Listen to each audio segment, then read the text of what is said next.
Hello students, welcome to our channel planets mathematics classes. मैं R K Ranjan आज आप लोग के बीच नेक्स्ट सेट लेके आए हैं और वह सेट नंबर है 4। आप ध्यान रहे हैं कि हमारा जो जैकबोर्ड का जो एग्जाम हो रहा है उसमें सेट से सारे क्वेश्चंस लगभग का क्वेश्चन जो है सो आपका बढ़ जा रहा है ना। इसलिए आप कभी भी इस वीडियो को देखने के लिए नहीं भूलिएगा, क्योंकि 1 बाय 1 हर एक क्वेश्चंस का डिस्क्रिप्शन के साथ सॉल्यूशन कराया जा रहा है ना।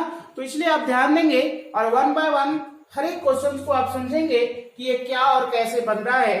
तो चलिए हम लोग बात करेंगे आज हम लोग सेट नंबर 4 का सॉल्यूशन।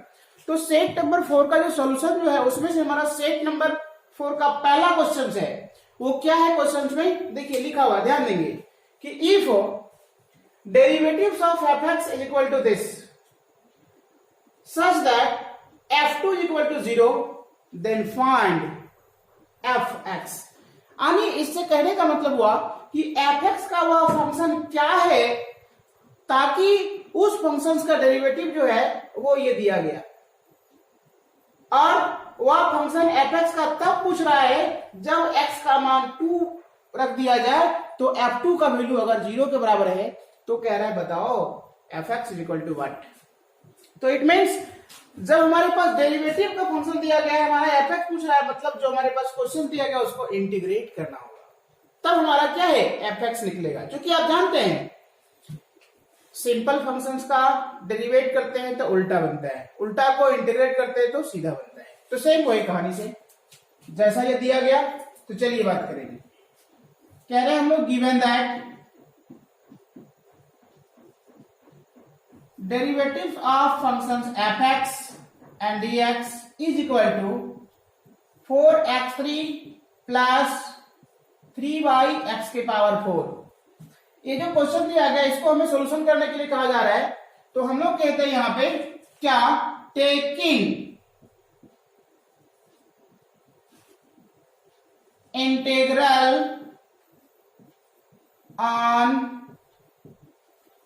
बोथ साइड, दोनों तरफ हम लोग इसका इंटीग्रल लेते हैं। तो देखिए इंटीग्रल लेंगे तो हमारे पास आएगा क्या, integrals of D F x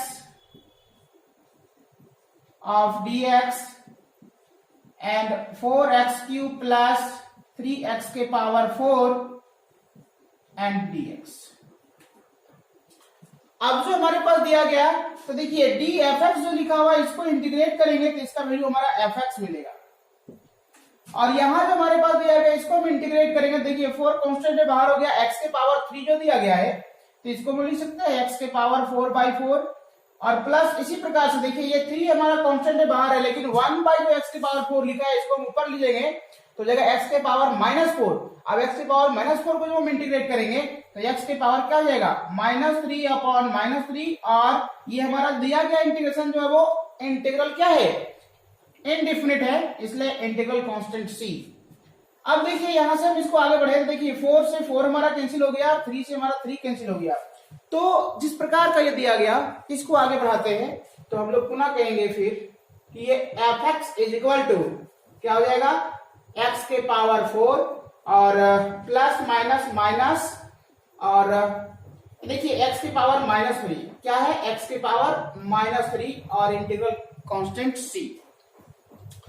अब ये देखिए हमारा तो इंटीग्रेट तो हो गया, लेकिन आपसे पूछ क्या रहा है, fx का वैल्यू तब बताइए जब x का मान अगर हम 2 रखें तो f2 का वैल्यू 0 हो जाए, तब इसके लिए fx बताइए। तो अब यहां से हम लोग एक स्टेप और बढ़ते हैं, उसके बाद पुट करेंगे। जैसे fx is equal to x के पावर 4 माइनस 1/x के पावर 3, नेगेटिव था यानी पावर माइनस में था, नीचे ले आएंगे प्लस, और प्लस ये हो गया c। इसको मान लिए हम लोग समीकरण फर्स्ट। क्या मान लिया गया, समीकरण फर्स्ट। अब जैसे वो समीकरण फर्स्ट माने हैं तो इसके बाद हम लोग आगे बढ़ते हैं, देखेंगे कि कैसे यहां से हमारा कैलकुलेट हो रहा है, कैसे यहां से रिजल्ट हो रहा है। तो देखिए यहां जो लिखा हुआ है इसके अकॉर्डिंग कहते हैं हम लोग एट x बराबर 2, जब x का वैल्यू 2 रख रहे हैं तो देखिए क्या मिलता है, f2 equal to 2 to the power 4 -1/2 to the power 3 plus c। अब देखिए F2 का वैल्यू दिया हुआ है कितना 0, तो लिखिए आप 0 बराबर 2 to the power 4 मीन्स 16 और 1 to the power 3 मीन्स 8 और प्लस सी। अब ये सारे को इधर ले इंटीग्रल क्वेश्चन बचा हमारे पास, देखिए -16 और माइनस माइनस प्लस 1/8 है ना। तो इतना लिखने के बाद हम लोग कह रहे हैं यहां से क्या हो जाएगा प्लस और इज इक्वल टू यहां से हो जाएगा हमारा सी। अब जैसे ही वो ऐसा दिया गया तो इसके बाद हम लोग आगे बढ़े तो ये क्या होगा, तो हम लोग देखेंगे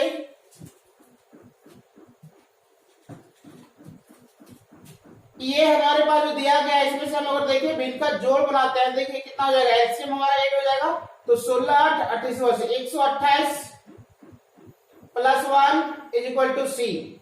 तो यहां देखिए हम लोग फाइंड करेंगे तो ये हो जाएगा आपका कितना -127/8 बराबर सी। तो ये हमारा आ गया सी का वैल्यू। अब यही सी का वैल्यू को हम क्या करेंगे समीकरण फर्स्ट में रखिए।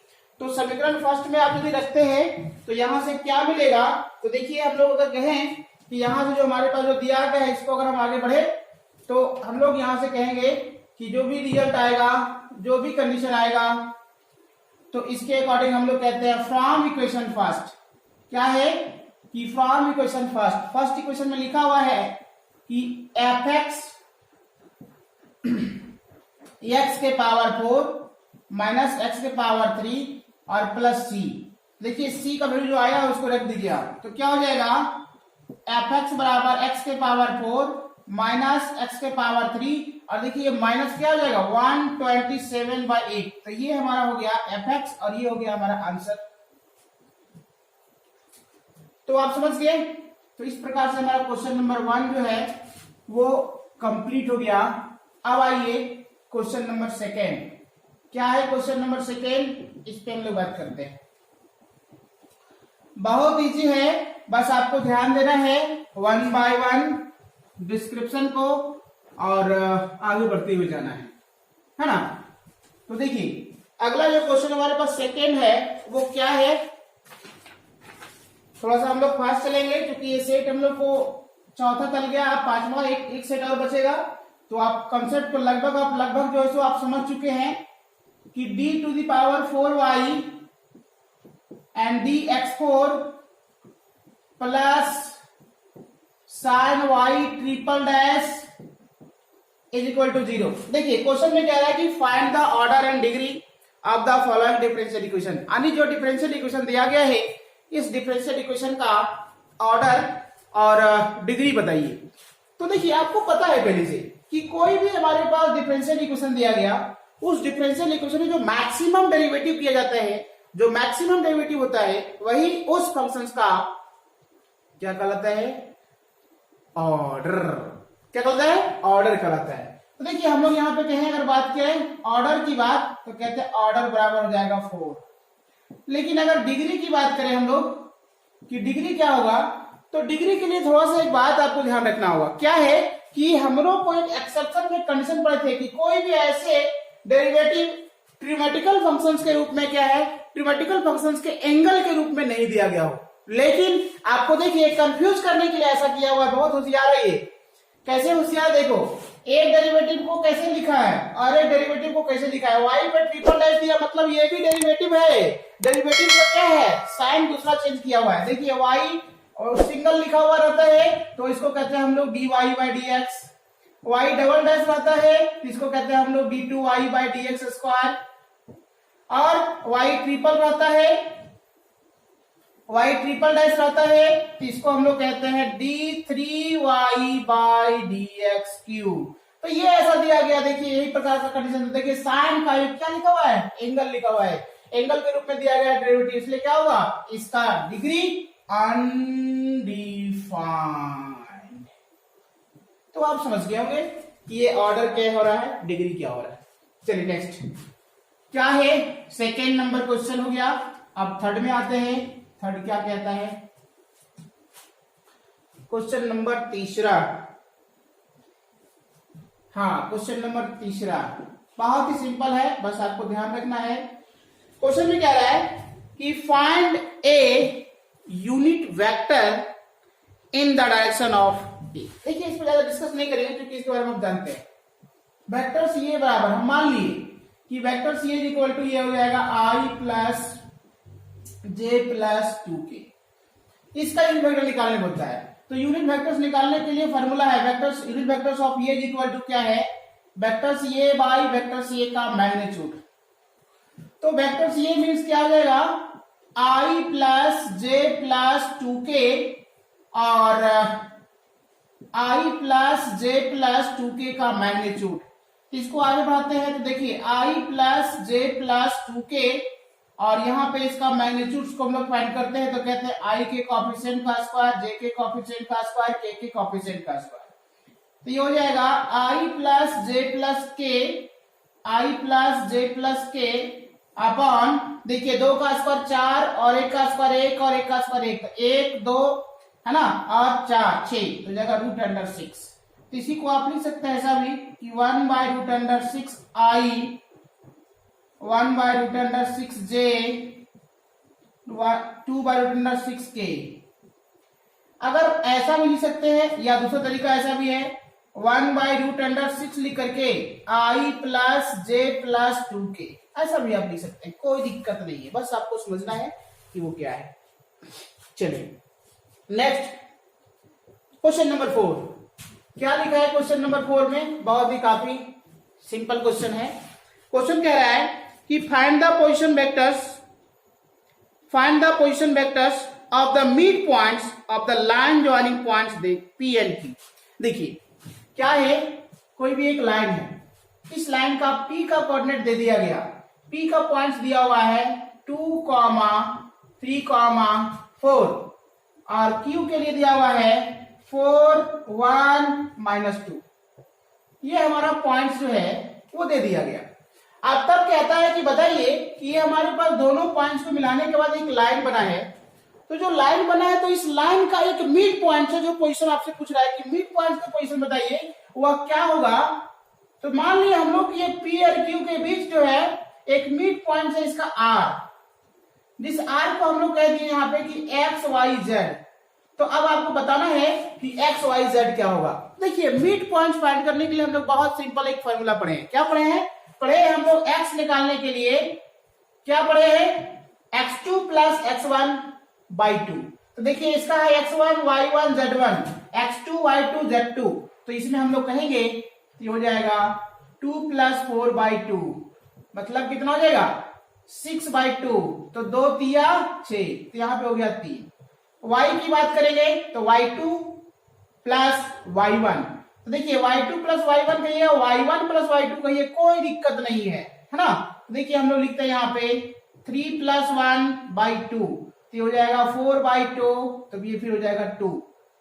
और z के लिए बात करें तो फिर हम लोग कहेंगे यहाँ पे 4 - 2 और /2, तो देखिए हो जाएगा 2/2, ये कैंसिल आउट, फिर हो जाएगा 1।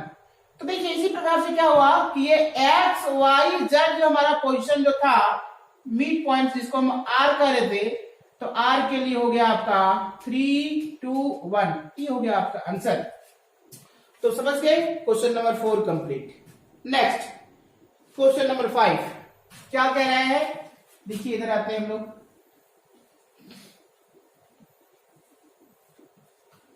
क्वेश्चन जो है बहुत ही सिंपल वे में है, लेकिन आपको थोड़ा सा ध्यान देना है तभी वो क्लियरेंस होगा आपके लिए। तो क्वेश्चन नंबर 5 में कह रहा है कि find the direction ratio and direction cosine of the following lines. Means एक कोई लाइन स्ट्रेट लाइन दिया गया और उस स्ट्रेट लाइन के डायरेक्शन रेशियो और डायरेक्शन कोसाइन पूछा जा रहा है। तो देखिए हम लोग बात करते हैं, कहते हैं गिवन दैट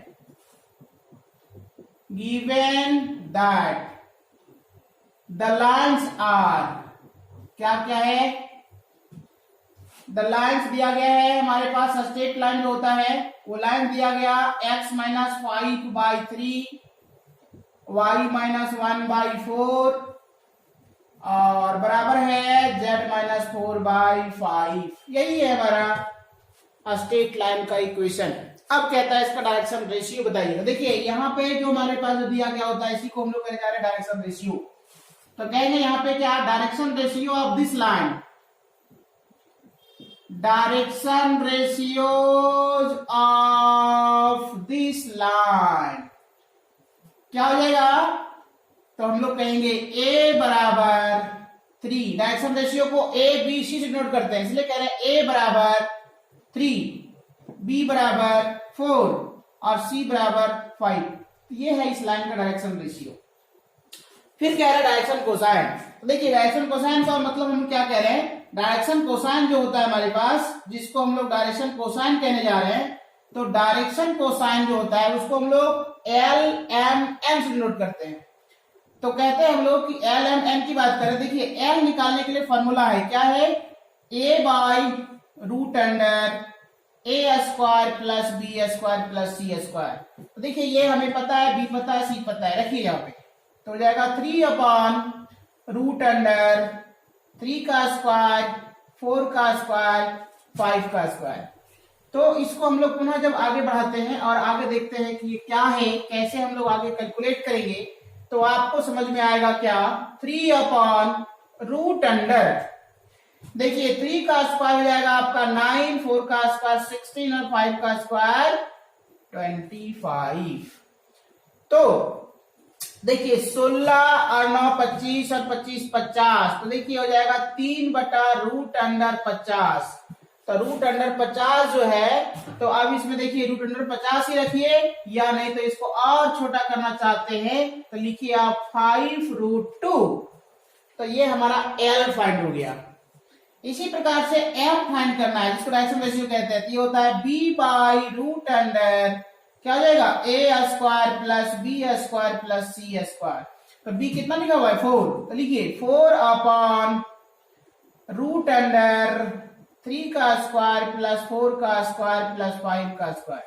तो फिर कहेंगे हम लोग 4, और देखो ये वही बातें आएगा जो यहाँ पे नीचे आया है, तो क्या लिखते हैं हम लोग 5√2। ये हो गया हमारा M। और N की बात करेंगे तो देखिए होता है C बाई रूट अंडर, या इधर लिखते हैं, हो सके यहां दिख रहा होगा, तो C बराबर कहते हैं हम लोग, ये क्या है L M और ये N हो गया, N बराबर क्या हो जाएगा, C by root under A square plus B square plus C square. तो C के लिए कितना है यहाँ पे 5, तो लिखिए 5 बाई रूट अंडर 3 का स्क्वायर प्लस 4 का स्क्वायर प्लस 5 का स्क्वायर। तो 5 बाई ये क्या हो जाएगा, हो जाएगा 5√2, ये दोनों कैंसिल हो गया, क्या बच गया 1/√2। तो इसी प्रकार से हमारा ये हो गया L, ये हो गया M और ये हो गया N। तो यही है जिसको हम लोग कहते हैं direction cosine of this line. चलिए आप समझ गए, नेक्स्ट आते हैं।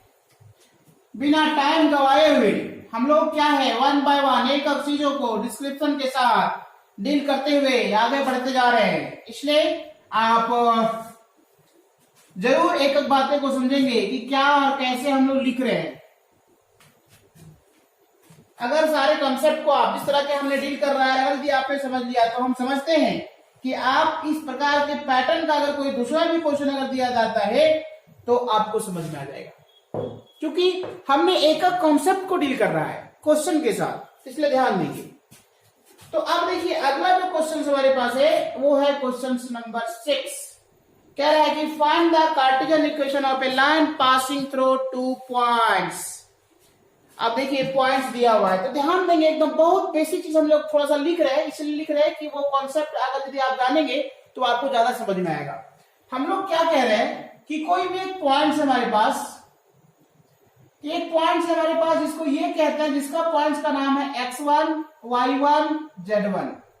अब दूसरा b है जिसका पॉइंट्स है यहाँ पे x2 y2 z2, और ये दोनों पॉइंट्स को मिला करके एक लाइन बनाया गया, दोनों पॉइंट्स को मिला करके एक लाइन बनाया गया। तो कहता है आपके लिए थ्योरी है कि इन दोनों पॉइंट से मिलाकर जो लाइन बनाया गया उस लाइन का इक्वेशन क्या होगा। तो देखिए उसका इक्वेशन को हम लिखने जा रहे हैं रफली, equation of line A B, इस ए बी का लाइन का इक्वेशन लिख रहे हैं रफली। तो देखिए लिखते हैं हम लोग x minus x1 by x2 minus x1, y minus y1 by y2 minus y1, z minus z1 by Z2 minus Z1। तो यही हमारा इक्वेशन निकालने का फॉर्मूला। तो इसी के आधार पे अब हमारे पास क्वेश्चन दिया गया है। क्या दिया गया? ये हमारे पास जो दिया गया है 1 2 माइनस 1 और बी में दिया गया 2 1 1। अब कहता है कि इसे एक इक्वेशन बनाइए कार्टियन फॉर्म में। देखिए कार्टियन फॉर्म का इक्वेशन है, वेक्टर का अलग होता है। तो हम लोग कहेंगे इक्वेशन ऑफ, डायरेक्ट लिखिए ना, इक्वेशन ऑफ दिस लाइन क्या हो जाएगा? देखिए x2 माइनस हो जाएगा यहाँ पे x माइनस x1, तो ये है x1 y1 z1, ये है x2 y2 z2। तो फॉर्मूला में सेट करिए, ये फॉर्मूला में सेट करिए x1 y1 z1 x2 y2 z2। तो क्या होता है formula? x minus x1, x1 क्या है 1 upon x2 minus x1, x2 क्या है 2, तो हो जाएगा 2 माइनस 1। फिर y माइनस y1, तो y माइनस y1 कितना 2 और अपॉन कितना है तो y2 माइनस y1, y2 कितना 1, तो लिखिए 1 माइनस 2 और z माइनस z1। देखिए माइनस और माइनस हम लोग यहाँ पे लिखेंगे तो जाएगा plus 1 bye z2 minus z1। देखिए 1 1 z2 हो गया और माइनस z1 की बात करेंगे तो जाएगा प्लस 1। अब देखिए इसी को आगे बढ़ाएं तो कहते हैं x minus 1 by 1 y minus 2 by minus 1 और z प्लस 1 बाई 2। यही आपका हो गया equation of A line passing through 2 points. चलिए आप समझ गए, आगे बढ़ते हैं। बहुत सिंपल है बंधु, बस थोड़ा सा आपको ध्यान रखना है, थोड़ा सा ध्यान रखना है। क्योंकि देखिए मैथमेटिक्स का हीरो तभी बन सकते हैं, मैथमेटिक्स का हीरो तभी बन सकते हैं जब आपका कंसेप्ट क्लियर है, नहीं तो प्रॉब्लम थोड़ा सा आता है। अब देखेंगे 7 नंबर क्वेश्चन।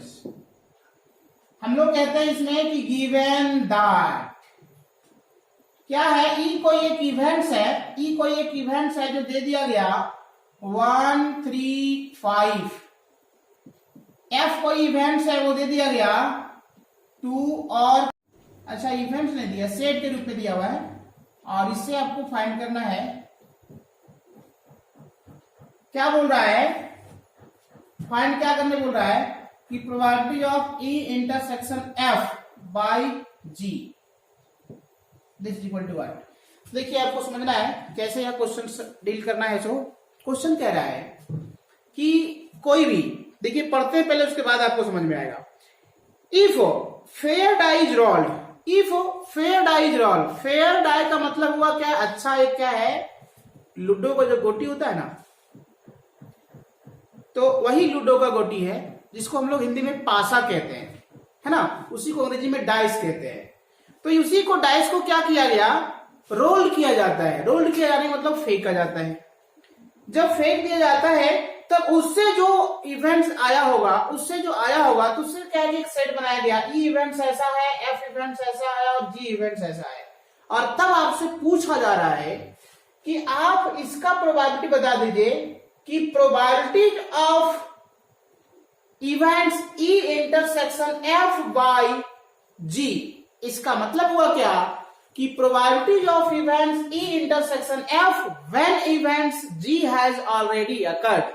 तो ये आपसे पूछ रहा है। तो देखिए हम लोग क्या जान रहे हैं कि इसके लिए हमारे पास जो दिया गया, इसके लिए फॉर्मूला अगर बात करें, देखिए इसका फॉर्मूला होगा ऐसा, probability of E intersection f intersection g और बाय प्रोबेबिलिटी ऑफ जी। इतना निकालने के लिए ये इसका फॉर्मूला है, इतना फाइंड करना होगा, ये और ये फाइंड करना होगा, उसके बाद यहाँ पे पुट करना होगा। तो देखिए ये हम लोग को दिया गया probability of E intersection f intersection g. तो अब इसका मतलब हुआ कि पहले ये दोनों तीनों में जो दिया गया ई एफ जी जो दिया गया, इन तीनों में क्या मिल रहा है उसका पहले हम लोग वैल्यू निकालते हैं, उसके बाद उसका प्रोबेबिलिटी निकालते हैं। और एफ ये जो हमारा जी जो दिया गया, जी जो दिया गया उसका जो क्या होगा रिजल्ट, उसका प्रोबेबिलिटी क्या होगा वो फाइंड करते हैं। तो चलिए देखेंगे 1 बाय 1 हम लोग डील करते हैं। तो सबसे पहली बात हम देखें कि ई इंटरसेक्शन एफ इंटरसेक्शन जी, तो इसमें क्या क्या रिजल्ट होगा। तो इसमें रिजल्ट होने का मतलब, इंटरसेक्शन का मतलब जो मिल रहा है दोनों में, जो तीनों में जो कॉमन है उसी को लिखना है। देखिए यहाँ पे 1 3 5, यहाँ पे 2 3, यहाँ पे 2 3 4 5। देखिए 3 सभी में है, बाकी कोई नंबर्स नहीं मिल रहा है ना। तो क्या हो गया, यहां से 3 केवल मिला। तो 3 मिला, देखिए numbers of E intersection f intersection अगर जी की बात करें तो इसका वैल्यू कितना हो गया, 1 हो गया। अगर इसका प्रोबेबिलिटी की बात करें ई इंटरसेक्शन एफ इंटरसेक्शन जी की बात करें तो क्या हो जाएगा, 1/6 हो जाएगा, क्योंकि एक डाई था तो उसका सिंपल स्पेस 6 हो जाएगा, इसलिए 1/6 हो गया। तो इसके बाद प्रोबेबिलिटी ऑफ जी फाइंड करना है। तो देखिए प्रोबेबिलिटी ऑफ जी की बात करेंगे, देखिए नंबर्स ऑफ जी कहने मतलब जी का इवेंट्स कितना है, 1 2 3 4 इवेंट्स है, तो यहाँ पे 4 लिखे। इसका क्या हो गया, प्रोबेबिलिटी ऑफ इवेंट्स जी क्या हो जाएगा, तो कहेंगे हम लोग 4/6। 4/6 किस लिए, क्योंकि हमारे पास एक डाई में 6 फेस होता है, तो टोटल संभावना हमारा 6 हो जाएगा, इसीलिए होने वाली संभावना और टोटल संभावना। अब इसको हटाएं, कैंसिल करें तो 2 क्या हो जाएगा, 3 हो जाएगा। तो ये जैसे हमारा 2/3 आया, अब इसके बाद हम लोग को क्या करना है, ये फाइंड करना है। देखिए कहते हैं now probability of E intersection F by g की बात करें तो इसके लिए फॉर्मूला हो जाएगा probability of E intersection f intersection g upon probability of g. देखिए हम लोग निकाल चुके हैं probability of E intersection f intersection g का वैल्यू कितना, 1/6। तो लिखिए आप 1/6 और इसके लिए निकाल चुके हैं 2/3। इसको सॉल्व करिए, 1/6 और 3/2, देखिए 3 2 6 कितना जाएगा, 2 2 4 और 1/4, ये आपका हो गया आंसर। तो इस प्रकार से क्वेश्चन नंबर 7 कंप्लीट हुआ और साथ ही साथ आपका टाइप में सेक्शन 1 भी कंप्लीट हो गया। अब आते हैं नेक्स्ट सेक्शंस की ओर। अच्छा देखिए कुछ लोगों के साथ ये भी समस्या होता है, कंफ्यूजन हो रहा था, कुछ विद्यार्थी का देखिए फोन आया था, क्या है कि यहाँ पे स्पष्ट रूप से लिख दिया गया, क्या लिख दिया गया कि सेट ए में यानी सेक्शन ए में जो है टोटल 7 क्वेश्चन है और 7 क्वेश्चन में से क्या है कि आपको 5 ही क्वेश्चन बनाना है। 7 क्वेश्चन में से जो है वो आपका 5 ही क्वेश्चन बनाना है सेक्शन ए में, है ना। और उसके बाद सेक्शन बी में भी जो है वो आपका टोटल जो है, यहां पे भी हमारे पास क्या दिया गया, 7 क्वेश्चन दिया गया, उसमें भी 5 ही क्वेश्चन बनाना है। और सेक्शन सी जो है उसमें 5 क्वेश्चन दिया गया और 3 क्वेश्चन बनाना है। तो ये ध्यान देना है कि हम तो आपको सारे के सारा जो है क्वेश्चन सेक्शन वाइज सारा क्वेश्चन हम बना दे रहे हैं, लेकिन एग्जाम में कैसे बनाना है, फॉलो करना है इंस्ट्रक्शन को ही फॉलो करना है। ऐसा नहीं कि जितना भी सारे क्वेश्चन आ गए सभी बना दिए, सभी बनाओगे तो क्या है कि आपका मार्क्स कटेगा, इसलिए इंस्ट्रक्शन को फॉलो जरूर करें, ठीक है। तो चलिए अब हम बात करते हैं हर एक क्वेश्चन को जिस प्रकार से पढ़ रहे थे उसी प्रकार से सेक्शन बी का भी सारा क्वेश्चन को हम लोग बनाने जा रहे हैं। तो सेक्शन बी में क्वेश्चन जो दिया गया है वो है क्वेश्चन नंबर 8। ये क्वेश्चन नंबर 8 में क्या लिखा हुआ है, तो कहता है कि इवेल्युएट इट, जिसमें इंटीग्रेशन दिया गया है कि dx बाई 1 माइनस ये लिख दिया गया 10x, और तब कहता है बताइए इसके लिए क्या होगा। तो आप समझिए कि जिस प्रकार का दिया गया इसको इंटीग्रेट करना है तो हम आगे बढ़ते हैं। क्या कहते हैं इसके लिए, सबसे पहले इसका इंटीग्रेशन करने में हम लोग जो दिया गया 10, उस 10 को साइन कॉस में कन्वर्ट करते हैं, क्योंकि 10 से हमारा कोई फॉर्मूला कोई रिजल्ट नहीं बन पा रहा है। तो चलिए बात करें, तो कहते हैं 1 माइनस लिख सकते हैं इसको sine x by cos x. जैसे ही हम लोग sine x by cos x लिखे तो इसमें हम लोग क्या करते हैं, एलसीएम ले लेते हैं, तो एलसीएम हमारे पास हो जाएगा कॉस एक्स, फिर हम लोग कहते हैं कि कॉस एक्स माइनस हो जाएगा साइन एक्स, और फिर इसके बाद क्या है कि इसको हम लोग कंप्लीट आगे लिखे तो देखिए ये हो जाएगा आपका कॉस एक्स बाई क्या हो जाएगा, cos x minus sine x, और फिर हम लोग कहेंगे यहाँ पे डीएक्स। अब इसके बाद थोड़ा सा एक बात को सोचना है, सोचना क्या है कि ये हमारे पास जो दिया गया इसमें कोई ऐसा टर्म नहीं आ रहा जिससे हम लोग यहाँ से सॉल्व कर पाएंगे। तो वैसे टर्म के लिए हम लोग क्या करते हैं कि ये जो दिया गया वैसा क्या हम जोड़ घटाव का काम करें मैथमेटिकली, ताकि वो रिजल्ट हमारा कोई चेंजिंग ना आए और रिजल्ट हम लोग क्या है कि आ भी जाए। तो देखिए हम लोग मैथमेटिकली क्या करते हैं, ध्यान देंगे कि जिस प्रकार का दिया गया तो इसमें हम लोग कहते हैं कि cos x और फिर यहां पे कहते हैं हम लोग कि माइनस जो है sin x, ठीक। फिर यहां पे कहते हैं हम लोग कि प्लस जो है cos x और प्लस जो है sin x। जैसे हम लोग ऐसा किए, इसके बाद ये हो जाएगा आपका cos x और माइनस हो जाएगा sin x और ये हो जाएगा dx। तो इससे आपको क्या मतलब है, ध्यान देंगे। हमने क्या किया, cos लिखा हुआ था, तो देखो एक हमने क्या किया, sin को यहाँ पे घटा दिया है, जोड़ दिया है, ये तो बात समझ गए। लेकिन ये cos एक और लिख दिया गया, तो ये cos और cos हमारे पास हो गया 2 cos। जब 2 cos हो गया तो देखो एक काम यहाँ पे हम करते हैं, क्या करते हैं, 1/2 से हम लोग भागा कर देते हैं, यानी 1/2 से गुना कर दिए। 1/2 से गुना के देखो यहाँ का 2 और यहाँ का 2 कैंसिल आउट हो जाएगा। इसके बाद हमारे पास क्या बचेगा, cos बच जाएगा केवल, और sin तो sin हमारा ऐसे ही कैंसिल होने वाला है। तो इसलिए हम लोग ऐसा प्रोसेस काम किया है।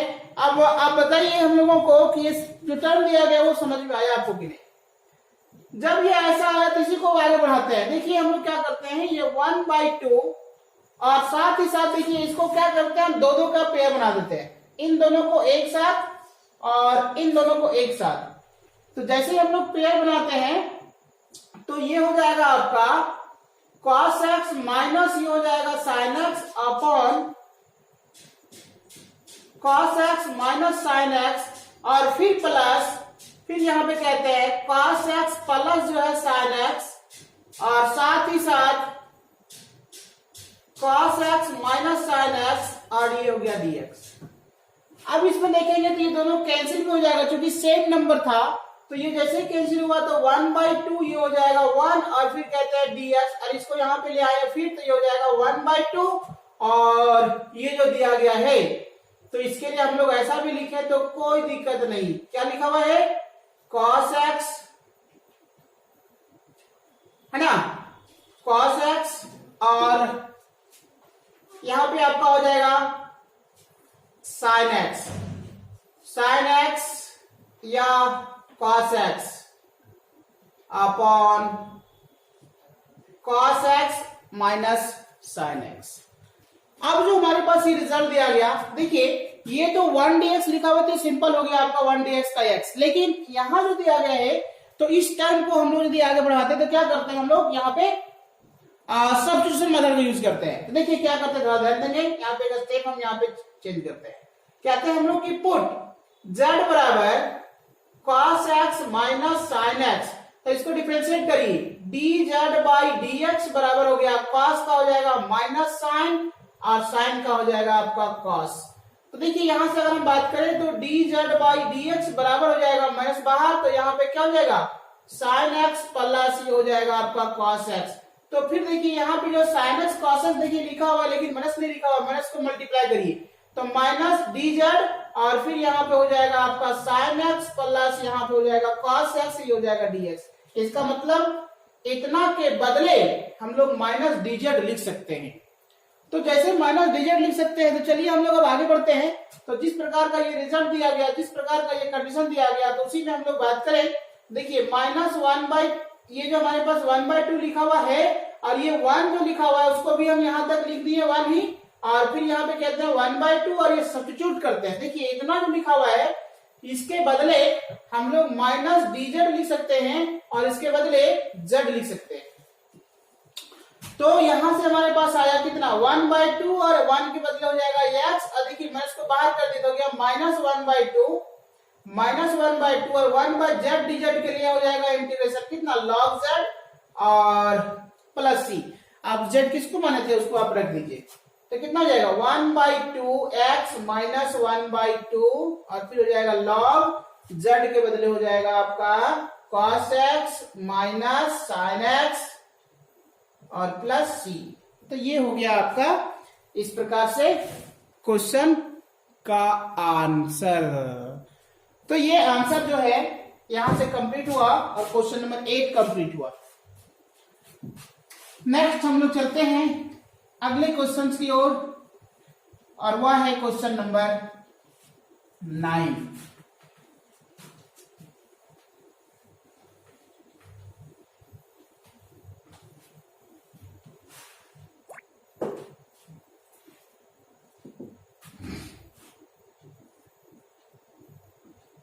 cos 2x minus cos 2 alpha upon cos x minus cos alpha, और ये है dx। और तब कहते हैं बताइए कि इसका इंटीग्रेशन वैल्यू क्या होगा। तो जिस प्रकार का ये दिया गया इसका इंटीग्रेशन वैल्यू पूछ रहा है, तो हम लोग अब बात करेंगे कैसे इंटीग्रेट होगा। थोड़ा ध्यान देंगे यहाँ पे, क्योंकि यहाँ देखिए एंगल डिफरेंट है, यहाँ पे x है, यहाँ 2x है, यहाँ पे x है, यहाँ 2 अल्फा है, ये अल्फा है, यहाँ 2 अल्फा है। तो इस अल्फा का क्या है कि एंगल का जो फॉर्म है उसको हम चेंज करते हैं। क्या करते हैं, ये देखिए ऐसा हम लोग फॉर्मूला जानते हैं कि cos 2 थीटा बराबर 2 cos स्क्वायर थीटा माइनस 1। ये एंगल्स के ही रूप में दो, देखिए डबल और सिंगल्स के रूप में हम लोग एक फॉर्मूला जानते हैं ऐसा। तो इसी में देखिए ये जो x जो लिखा हुआ हमारे पास थीटा लिखा हुआ है, इस थीटा को हम लोग x मान लें और एक बार हम लोग थीटा की जगह पे अल्फा मान लें। तो देखिए इसी के फॉर्मेट में हम इसको चेंज करने जा रहे हैं। तो क्या हो जाएगा 2 cos स्क्वायर अल्फा, जहां था वहां x है, x जगह पे हम लोग लिख दिए x माइनस 1, और इसके बदले हो जाएगा 2 cos square alpha minus 1 by cos x minus cos alpha into dx। अब इसको बात करें यहां से देखिए तो क्या हो जाएगा 2 cos स्क्वायर x माइनस 1, ये माइनस गुना कर दिए, तो ये हो जाएगा आपका 2 cos square alpha minus minus plus 1 और cos x minus cos alpha, और ये हो जाएगा dx। देखिए -1 प्लस 1 कैंसिल हो जाएगा। इसके बाद बच गया आपका 2 cos square x minus 2 cos square alpha upon cos x minus cos alpha, और ये हो जाएगा dx। अब ये दोनों में से 2 जो लिखा है हम 2 को कॉमन ले लिए पूरा टर्म से, तो ये हो गया cos स्क्वायर x और cos square alpha upon cos x cos alpha, और ये हो जाएगा dx। तो ये हो जाएगा 2। देखिए ये जो लिखा है a square minus b square लिखा है, तो इसको हम लिख सकते हैं a माइनस b और a प्लस b और cos x cos अल्फा।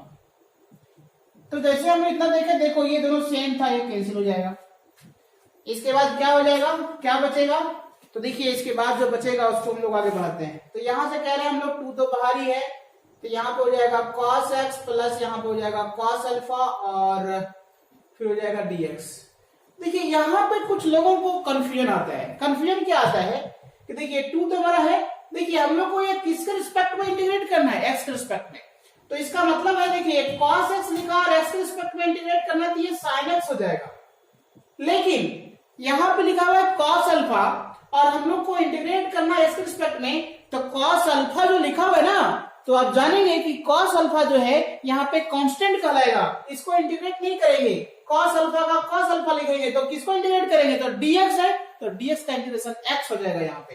तो ये हो गया x, और ये हमारा कंप्लीट आंसर होने के लिए क्या होगा, एक इंटीग्रल कांस्टेंट ऐड करना होगा जिसको कहते हैं प्लस। तो ये हो गया आपका क्वेश्चन नंबर 9 का सॉल्यूशन। नेक्स्ट बात करते हैं क्वेश्चन नंबर 10। क्या है क्वेश्चन 10? ज्यादा कुछ तो समस्या है नहीं, बहुत सिंपल है, बस सिंपल को ही आपको समझना है कि कॉन्सेप्ट क्या यूज किया गया है। क्वेश्चन नंबर 9 हो गया, 10 को देखना है।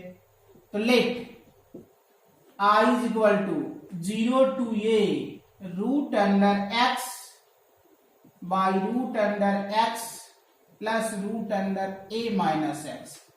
देखिए बंधु, ये क्वेश्चन जो है ना, ये बहुत ही इंपॉर्टेंट है और बहुत ही साथ क्या है, बहुत ही सिंपल भी है। ये बनेगा जिसको हम लोग बनाने जा रहे हैं अभी बाय द प्रॉपर्टीज। कैसे बनाने जा रहे हैं, बाय द प्रॉपर्टीज। तो देखिए प्रॉपर्टीज से हम लोग कैसे बनाएंगे। जैसे ये दिया गया है इन सभी को मान लीजिए समीकरण फर्स्ट, इक्वेशन फर्स्ट, उसके बाद यू लिखिए यूजिंग प्रॉपर्टीज।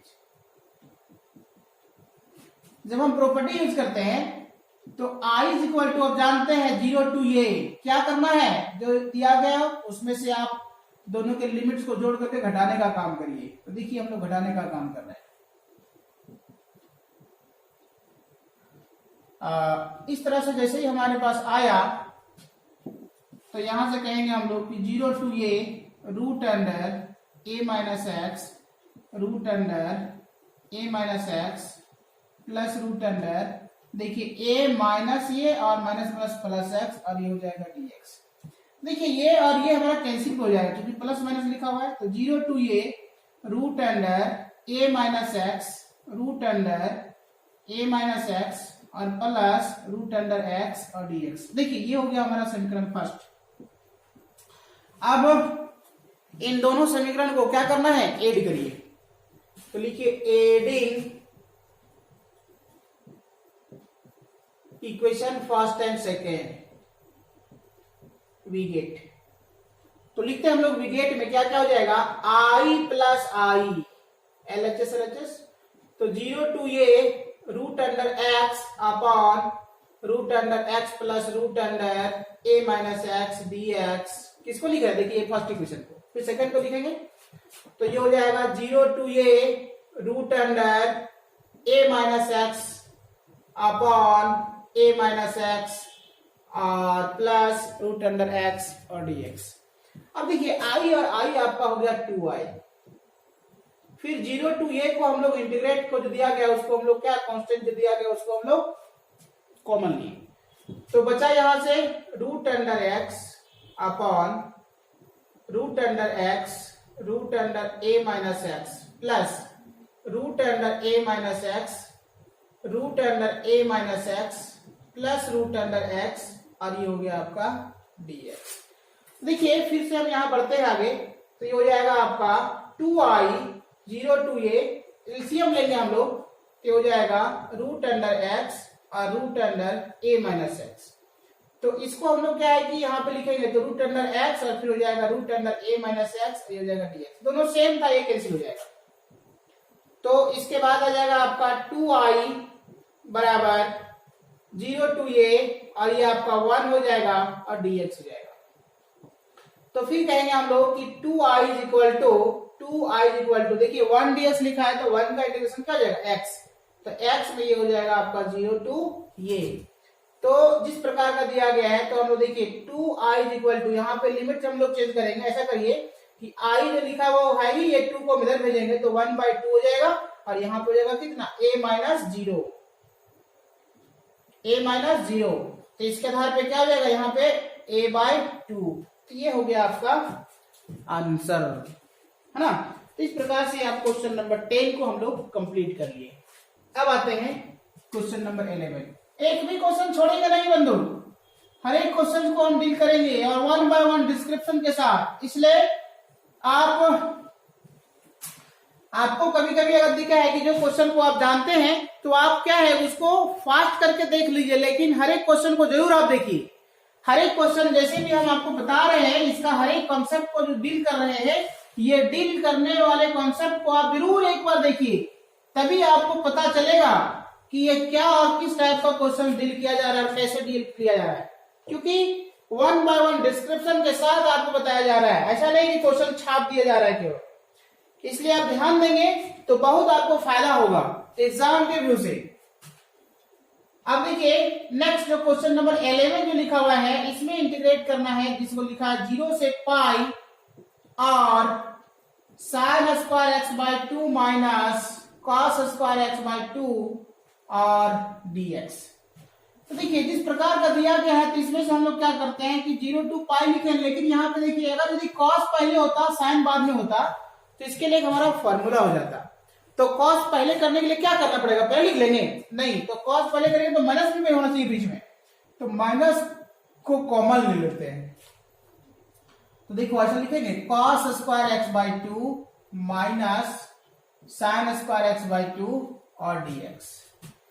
तो देखिए हम यहाँ पे लिख रहे हैं, आपको ध्यान देना चाहिए यहाँ पे कि cos square theta minus sin square अगर थीटा लिखा हुआ है तो ये फॉर्मूला होता है आपका cos 2 थीटा, ठीक है।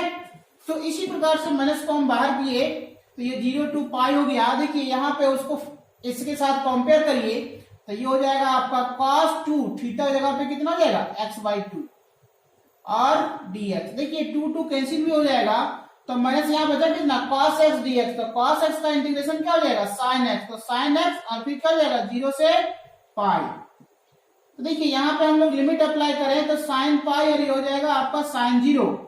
तो देखिए यहां से हमारे पास जो दिया गया है इसमें से होगा क्या, तो sin पाई का वैल्यू भी 0 होता है और sin 0 का वैल्यू भी 0 होता है। तो 0 माइनस 0 क्या हो गया 0, तो ये 0 का माइनस करेंगे तो क्या निकलेगा 0 ही निकलेगा, तो ये हमारा हो गया आंसर। तो इस प्रकार से क्वेश्चन नंबर 11 भी हमने कंप्लीट किया। अब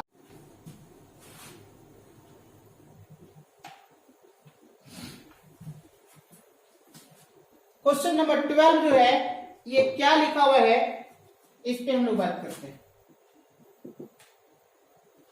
क्या रहा है कि इफ द vertices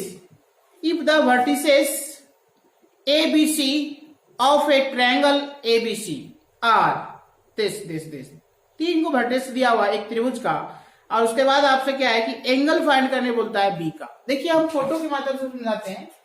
कोई भी एक हमारा ट्रायंगल दिया गया है, ट्रायंगल्स के वर्टिसेस नेमिंग किया है ABC। अब इस ABC में A का वर्टिसेस दे दिया गया, लिख दिया गया 1 2 3, B का वर्टिसेस दे दिया गया -1 0 0, और C का वर्टिसेस दे दिया गया 0 1 2, और तब आपसे फाइंड करने बोलता है एंगल में कि ABC। देखिए ABC लिखा है, इसका मतलब आप जानते हैं कि जो मिडिल में जो नंबर्स होता है, जो टर्म होता है, उसी जो पॉइंट्स होता है उसी का क्या है कि एंगल फाइंड करने बोल रहा है। मतलब आपको फाइंड करने बोल रहा है एंगल B। एंगल B क्या हो, तो एंगल B फाइंड करने के लिए कहा जा रहा है।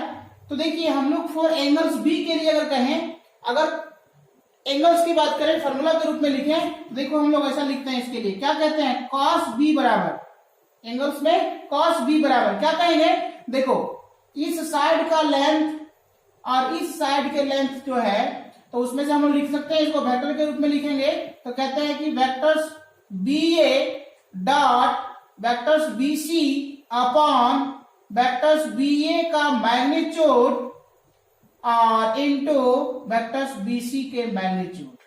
तो ये हमारा जो दिया गया है cos थीटा के रूप में हमारा फॉर्मूला कर सकते हैं, और इसी को क्या करेंगे हम लोग BA और BC फाइंड करेंगे और यहाँ पे हम लोग पुट कर लेंगे तो हमारा हो जाएगा एंगल्स। तो देखेंगे हम लोग पहले पता करते हैं कि BA क्या होगा। तो हम लोग देखिए कहते हैं वेक्टर्स ऑफ BA। देखो वेक्टर्स BA फाइंड करने के लिए हम लोग क्या है कि जानते हैं कि जो भी वेक्टर्स फाइंड करना होता है तो उसके पोजीशन की बात करते हैं। तो कहते हैं हम लोग कि वेक्टर्स में हो जाएगा OA माइनस OB। क्या हो जाएगा कि वेक्टर्स OA माइनस OB।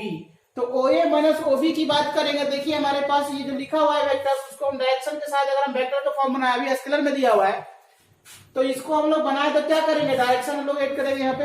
तो देखिए कहते हैं I plus 2J plus 3K, तो ये हमारा OA हो गया। और OB की बात करेंगे तो कितना आ जाएगा -I plus 0J plus 0K। अब यहां से हम लोग फाइंड करेंगे, मतलब दोनों को घटाएंगे तो देखिए माइनस प्लस प्लस हो जाएगा, देखिए +1 और यहाँ पे हो जाएगा 1, तो कितना हो जाएगा 2I प्लस यहाँ घटेगा नहीं कुछ, क्योंकि सब 0 दिया हुआ है, तो 2J और 3K। तो ये हमारा वेक्टर्स BA हो गया। इसी प्रकार अब वेक्टर्स BC की फाइंड करें तो कह सकते हैं हम लोग कि vectors OC minus vectors OB। तो OC माइनस OB की बात करेंगे तो देखिए यहाँ पे क्या जाएगा, OC का मतलब हो जाएगा यहाँ पे 0I plus J plus 2K minus OB के लिए देखिए वहां पे जो पोजीशन दिया है उसके, तो लिखते हैं -I 0J और 0K।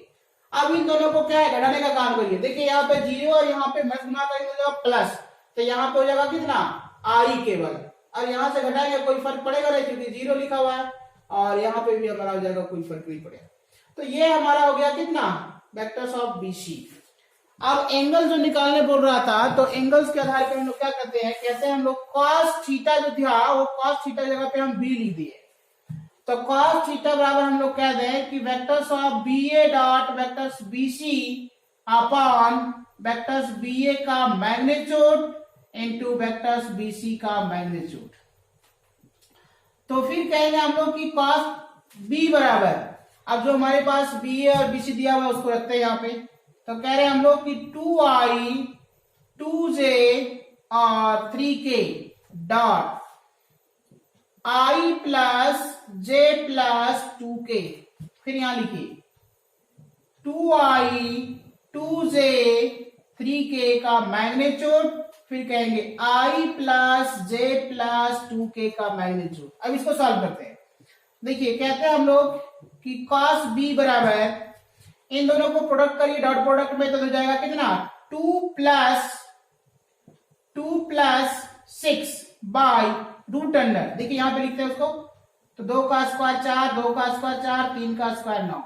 फिर कहेंगे 1 प्लस 4, तो यहां से आ जाएगा आपका कितना cos b बराबर, देखिए 6 और 4 कितना हो जाएगा 10, और यहाँ पे कितना होगा देखो 4 4 8, 8 और 9 कितना हो जाएगा 17, तो रूट अंडर हो जाएगा 17, और ये हो जाएगा रूट अंडर कितना हो जाएगा 4 और 2 6।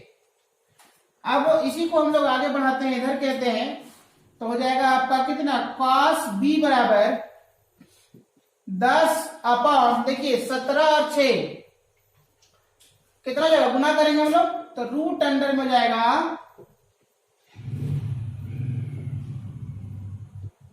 17 छक कितना हो जाता है, 17 छक दो तल से मतलब का 102, तो ये हो जाएगा 102। अब हमको एंगल बी निकालना है, तो बी बराबर कितना हो जाएगा cos इनवर्स 10 बटा रूट अंडर 102, तो यही हमारा हो जाएगा एंगल्स, यही हो जाएगा आंसर। तो इस प्रकार से क्वेश्चन नंबर 12 हमने कंप्लीट किया। अब आते हैं नेक्स्ट क्वेश्चन की रूल।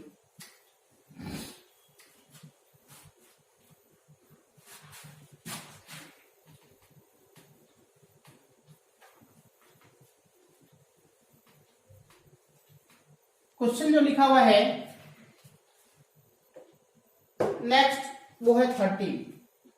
क्या कह रहा है 13 में, कह रहा है आपको कि कोई भी एक कोई भी दो लाइंस दिया गया, कोई भी दो स्ट्रेट लाइन दिया गया, और उन दो स्ट्रेट लाइंस के बीच आपसे पूछ रहा है कि बताइए एंगल्स क्या होगा।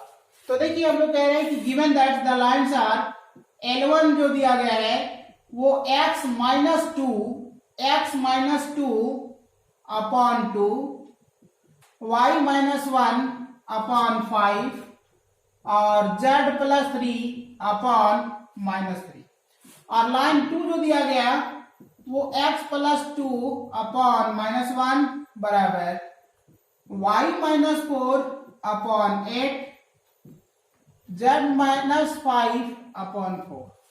अब यही तो लाइंस दिया गया जो कार्टेशियन फॉर्म में है, और इसके बाद कहता है बताइए कि एंगल्स क्या होगा। तो देखिए एंगल्स जब हमारे पास कोई भी दो लाइंस दे दिया जाता है कार्टेशियन फॉर्म में, और उसके बाद उसका एंगल निकालने को होता है, तो थोड़ा सा हम चर्चा करेंगे आपको थोड़ा सा समझने के लिए। देखिए मान लिया जाए कोई भी एक लाइन दिया गया जो x minus x1 by a1, y minus y1 by b1, z minus z1 by c1, ये लाइन 1 है, ठीक है। और लाइन 2 के लिए है x माइनस x2 बाई, यहां पे कहते हैं हम लोग कि a2, y minus y2 by b2 और z minus z2 by c2। अगर ऐसा कोई भी दो लाइन दिया गया इसके बीच अगर एंगल निकालने होता है, तो देखिए हम लोग कहते हैं इसके लिए cos थीटा बराबर क्या होता है formula, a1 dot a2 b1 dot b2 c1 dot c2 upon a1 का स्क्वायर b1 का स्क्वायर c1 का स्क्वायर, फिर यहां पे a2 का स्क्वायर प्लस b2 का स्क्वायर प्लस c2 का स्क्वायर। तो अगर कोई भी दो लाइंस ऐसा दिया गया तो इसका कॉस एंगल निकालने के लिए ये हमारा फॉर्मूला है। तो आप इसको कंपेयर करके देखिए इसके साथ, तो ये क्या है दिया हुआ, तो आपको समझ में आएगा कि कैसे बनाना चाहिए। तो हम लोग यहाँ पे इसके अकॉर्डिंग यहाँ पे क्या है, here direction ratio of line, direction ratio है, direction ratio of line L1, तो इसके लिए हम लोग कहेंगे A1, A1 हो गया 2, B1 हो गया 5, C1, तो C1 में हो जाएगा आपका -3। फिर कहेंगे direction ratio of lines L2, तो इसके लिए हम लोग कहेंगे A2 में कितना हो जाएगा -1। फिर कहेंगे B2 में कितना हो जाएगा 8। फिर कहेंगे C2 कितना हो जाएगा 4। तो ये हो गया हमारे पास डायरेक्शन रेशियो। तब लिखिए हम लोग कि let theta be the angle between two lines L1 and L2, then cos theta बराबर क्या है, A1 A2 plus B1 B2 plus C1 C2 upon root under A1 का स्क्वायर B1 का स्क्वायर प्लस C1 का square. फिर root under क्या हो जाएगा, A2 का स्क्वायर प्लस B2 का स्क्वायर प्लस C2 का स्क्वायर। अब इसी की तरह जैसे देखिए हम लोग जो दिया गया है उसको सारे को हम लोग क्या करते हैं, फॉर्मूला में आप पुट करते हैं और फॉर्मूला के साथ हम लोग आगे बढ़ते हैं। तो जिस प्रकार का दिया गया है तो यहाँ पे हम लोग लिखना चाहेंगे अब कि cos थीटा बराबर, देखिए A1 A2 की बात करेंगे तो 2 इंटू -1, 2 गुना -1, फिर कहेंगे 5 गुना 8, फिर कहेंगे -3 गुना 4 और फिर कहेंगे रूट अंडर कितना 2 का स्क्वायर 5 का स्क्वायर -3 का स्क्वायर। फिर कहेंगे हम लोग कि -1 का स्क्वायर 8 का स्क्वायर 4 का स्क्वायर। तो इसके बाद cos थीटा बराबर कितना हो जाएगा यहाँ पे, तो -2 प्लस 40 -12 बाई रूट अंडर। देखिए लिखेंगे 4 प्लस 25 प्लस 9, फिर कहते हैं 1 प्लस 64 प्लस 16। तो यहां से हम लोग कह सकते हैं कि cos थीटा बराबर, देखिए ये 12 और 2 हो जाएगा -14, तो -14 में देखिए 40 में से हम लोग 14 को घटाएंगे तो 0 में से 4 6 हो गया, यहां बच गया आपका कितना 3 में से गया 2 26, तो ये हो जाएगा कितना +26 अपॉन, देखिए यहाँ पे 25 और 4 कितना हो गया आपका 29 और 9 कितना हो जाएगा 38, तो हो जाएगा आपका रूट अंडर 38। और फिर इसको देखिए कितना जाएगा, तो कहते हैं हम लोग 16 और लिखा हुआ है 17 और यहाँ पे देखिए हम लोग लिखेंगे तो कितना 64, तो 64 और 17 देखिए तो 9 4 हो जाएगा, ये 7 4 11 और 6 और 1 7 और 1 8 आदि कितना जाएगा 81। तो इसी प्रकार से अगर हम देखें तो अब ऐसा आया, देखिए यहाँ से cos थीटा बराबर हो जाएगा 26। अब 81 को 36 से आप गुना करिए तो कितना हो जाएगा, तो हो जाएगा 6 और हो जाएगा 8 6 48, फिर कहेंगे हम लोग 3 और 8 3 24, तो हो जाएगा 6 8 और 3 11 4 4 8 और 1 9 और 2 कितना हो जाएगा 29 16। अब देख लेंगे कैलकुलेट, आप अपने से भी देख लेंगे क्योंकि ये क्या है, सो हम प्रोसेस के आधार पर डील कर दे रहे हैं। तो ये cos थीटा बराबर कितना हो गया आपका, ये आ गया ऐसा। अब देखिए यहां से थीटा निकालने बोलता है तो थीटा बराबर cos इनवर्स कहेंगे 26 बाई रूट अंडर कितना हो जाएगा 29 16। तो ये हो गया आपका आंसर। तो आप शायद समझ में आ गया होगा कि हम लोग को जो बन रहा है वो कंप्लीट कैसे कैसे कंप्लीट आ रहा है। तो इस प्रकार से 13 क्वेश्चंस जो है वो कंप्लीट हो गया।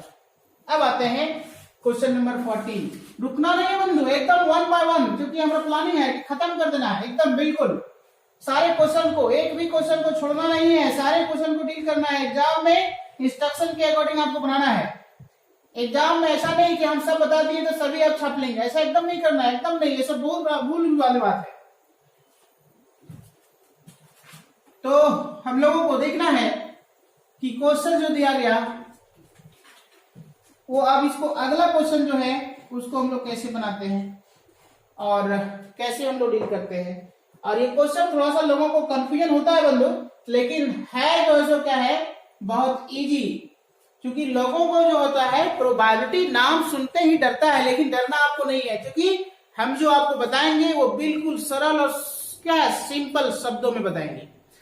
बिल्कुल हमारा कहना है आप समझ जाएंगे, जैसे हम बता रहे हैं उसको आप समझिए, बिल्कुल 100% श्योर है कि आप समझ जाएंगे। क्वेश्चन लिखा हुआ है, इसको आप समझेंगे। पहले हमने पढ़ रहा है जो क्वेश्चन कह रहा है कि ये black and a red die is are rolled, यानी क्या बोला, यहां पे दो डाई है और डाइस जो हमारा दो है, उस दोनों डाइस का क्या किया गया, कलर जो है वो डिफरेंट है, नंबर लिखा हुआ सेम है, नंबर सभी में दोनों डाई में 1 2 3 4 5 6 लिखा हुआ है दोनों डाई में, लेकिन दोनों डाई का जो कलर है वो कलर जो है सो डिफरेंट कर दिया गया। मतलब एक डाई है जिसका कलर को ब्लैक कर दिया गया और एक डाई है जिसके कलर को क्या किया गया, रेड कर दिया गया, और दोनों डाई को एक ही साथ रोल्ड किया जाता है, यानी फेंक दिया जाता है ना। तब देखिए आगे क्या बोला, कह रहा है क्या, find the conditional probabilities of obtaining A some greater than 9। कहता है कि आप हमें ये प्रोबेबिलिटी बता दीजिए, कंडीशनल प्रोबेबिलिटी मतलब वहां पे कंडीशन पहले वो फिक्स कर दिया गया है। अब कंडीशनल क्या कह रहा है उसको हम आगे पढ़ रहे हैं, पहले तो समझ लीजिए। कंडीशनल प्रोबेबिलिटी ज्ञात करना है, बोल रहा है किसका, जो 9 से बड़ा हो। 9 से बड़ा बोला मतलब क्या, सम मतलब दो फेस जो हमारे पास है, रेड वाले और ब्लैक वाले, दोनों रेड वाले और ब्लैक वाले जो को हम जिसको रोल्ड करेंगे, जिसको हम फेंकेंगे, जिसको हम उछालेंगे, तो उसे इससे पहला मान लिया हम फेंके तो वहां से कुछ आया, उसको हमने देखा, दूसरा को फेंका, वहां से हम लोग देखा कुछ आया। अब दोनों को हम जोड़ेंगे तो ऐसा कितना ऐसा इवेंट्स होगा जिसको जोड़ने के बाद 9 से ज्यादा आएगा। इसका कंडीशनल प्रोबेबिलिटी आपको फाइंड करने के लिए कहा जा रहा है। कब, जब कह रहा है कि given that the black die is resulted in a 5। तो ये कह रहा है कि हमें पहले से जानकारी है, हम जानते हैं, हमें दे दिया गया है क्या, कि ब्लैक डाई जो है उसमें सभी का सभी जो है वो 5 ही आया हुआ है, सभी का सभी जो है 5 ही आया हुआ है। तब आपसे पूछ रहा है कि उस समय आप हमें बता दीजिए कि दोनों डाई को, रेड को और ब्लैक को जोड़ने के बाद 9 से ज्यादा आया होगा, इसका संभावना बताइए। तो हम समझते हैं कि आप क्वेश्चन समझ गए होंगे। अब देखिए हम 1 बाय 1 कैसे हम यहां पे क्वेश्चन को बनाते हैं, ध्यान देंगे। सबसे पहले आप क्या करिए, एस जो है एक सैंपल स्पेस मानिए, और सैंपल स्पेस के अकॉर्डिंग आप क्या करिए, 2 डाई को आप उछालिए, पहला डाई और दूसरा डाई। अब पहला डाई और जो दूसरा डाई है, वो पहला डाई जो है वो आपका ब्लैक है, जिसको हम लोग ब्लैक कह रहे हैं। ये आपको समझने के लिए लिख रहे हैं, आपको ये लिखना नहीं है बनाने के लिए। बनाने के बाद ये ब्लैक डाई है और ये जो है वो रेड डाई है। ब्लैक डाई और रेड डाई दोनों डाई को क्या किया गया, दोनों डाई को अब उछालेंगे। जब हम उछालेंगे तो इसमें से हमारा जो पॉसिबल जो सबसेट जो होगा, यानी पॉसिबल जो सैंपल स्पेस होगा, वो देखिए क्या क्या होगा, ऐसा होगा 1 1, पहला में भी 1 आया होगा, मैंने पहला में रेड और ब्लैक दोनों में 1 1 आया होगा, फिर 1 2, फिर 1 3, फिर 1 4 और 1 5 1 6। इसके बाद 2 1 2 2 2 3 2 4 2 5 2 6। इस प्रकार से हम देखिए डायरेक्ट लिख रहे हैं यहां से 6 1 6 2 6 3 6 4 6 5 6 6। ये सारे नंबर्स को होगा और ये सारे टर्म्स जो होंगे यहाँ पे होंगे। अब सभी को हम यहाँ पे क्या करें, सभी को नहीं लिख रहे क्योंकि आपको टाइम ज्यादा चल जाएगा, इसलिए आपको हम समझा दिए कि ऐसा है। और ये है हमारे पास नंबर्स ऑफ एस। तो नंबर्स ऑफ एस मतलब टोटल सैंपल स्पेस कितना हुआ, तो 6 और 6 जगह 36 हो जाएगा। अब क्या है, हम लोग क्या करते हैं कि एक ब्लैक डाई और एक रेड डाई, तो उसमें हम मान लेते हैं, क्या मानते हैं, ई जो है वो एक इवेंट्स है, माना कि इसको हम लोग कहते हैं let E be the events of obtaining a sum greater than 9, E be the, है ना, E be the events of obtaining या sum greater than 9 and E हो गया, F मानते हैं, F be the events of black die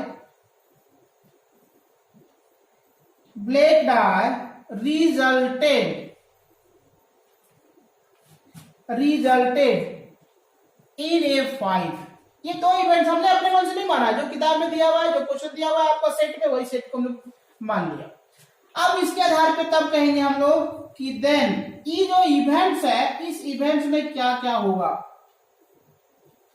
इस events में क्या क्या आएगा, क्या क्या हो सकता है। देखिए जो ग्रेटर देन 9 होना चाहिए, तो ऐसे दो घटनाएं बोलिए जहां पे हम जोड़ेंगे तो हमारा 9 से ज्यादा आएगा। देखिए हम लोग कह रहे हैं 6 6 6 5 और ये देखो 6 और 6 कितना हो गया 12, तो 9 से ज्यादा है ना। 6 और 5 ज्यादा है 9 से, 6 और 4 ज्यादा है ना, 6 3 ये नहीं लेंगे क्योंकि 9 के बराबर नहीं बोल रहा है, 9 से ज्यादा बोल रहा है। फिर देखिए यहाँ पे हम लोग जाएंगे, इधर नहीं का, अब यहाँ पे देखिए 5 6, फिर हो जाएगा आपका 5 5, इसके बाद आएगा क्या 5 4 नहीं आएगा क्योंकि 5 4 नहीं लेना हमको, फिर इसके बाद कोई नहीं आएगा। तो देखिए क्या क्या आएगा, यहां लिख रहे हैं। तो पहला नंबर आएगा आपके पास 5 5, एक नंबर और जाएगा 4 में भी आएगा। देखिए 4 में आएगा कितना 4 और 6, क्योंकि 6 4 10 हो जाएगा। 5 में जाएंगे तो 5 में आएगा 5 5 और आएगा 5 6, और 6 में आएंगे तो आएगा 6 4 और आएगा 6 5 और आएगा 6 6। तो ये हमारा आ गया जिसको नंबर्स ऑफ इवेंट ई कहेंगे। तो इसमें देखो 1 2 3 4 5 6, तो ये हो गया आपका 6। इसी प्रकार से क्या है, एफ जो इवेंट्स हमारे पास जब है, तो एफ इवेंट में क्या बोल रहा है कि F with the black events, है ना, F with the events of क्या है ब्लैक डाई रिजल्टेड इन 5। मतलब ब्लैक में, मतलब सेकेंड टर्म जो दिया गया उसमें नहीं, फर्स्ट टर्म में हमको देखना है कि फर्स्ट में जो है 5 आया होगा। तो 5 आएगा, कौन कौन आएगा, एक ही आएगा टर्म यहाँ पे। देखिए इसमें 5 1 5 2 5 3 5 4 5 5 फिर 5 6, इसी में आएगा, बाकी नहीं आएगा। तो फर्स्ट 5 1 और फिर हम लोग कहेंगे यहां से आ जाएगा 5 2 5 3 5 4 5 5 5 6, इतना ही आएगा। तो नंबर्स ऑफ एफ कितना हो जाएगा, तो नंबर्स ऑफ एफ में होगा, देखो 1 2 3 4 5 6, तो यहां भी हमारा 6 हो गया। अब देखो ई इवेंट्स और एफ इवेंट्स में दोनों में मिल रहा है क्या क्या, इंटरसेक्शन क्या है, तो ई और एफ। तो ई और एफ में देखिए यहाँ पे क्या क्या मिल रहा है, तो देखो जो फर्स्ट में 5 होगा वही मिलेगा केवल। देखिए 5 और 5 मिलेगा, 5 और 5 मिला, 5 6 मिला, 5 6 मिला। तो इसका मतलब हम लोग को मिल गया यहाँ पे 5 5 और 5 6। तो numbers of E intersection F की बात करेंगे तो कितना हो जाएगा 2। अब सभी का प्रोबेबिलिटी निकालते हैं, क्या करते हैं प्रोबेबिलिटीज ऑफ, अगर हम ई की बात करें तो numbers of e by numbers of s. Number of e कितना है 6, तो 6 बाय टोटल इवेंट कितना 36, तो 6 6 36 मतलब 1/6।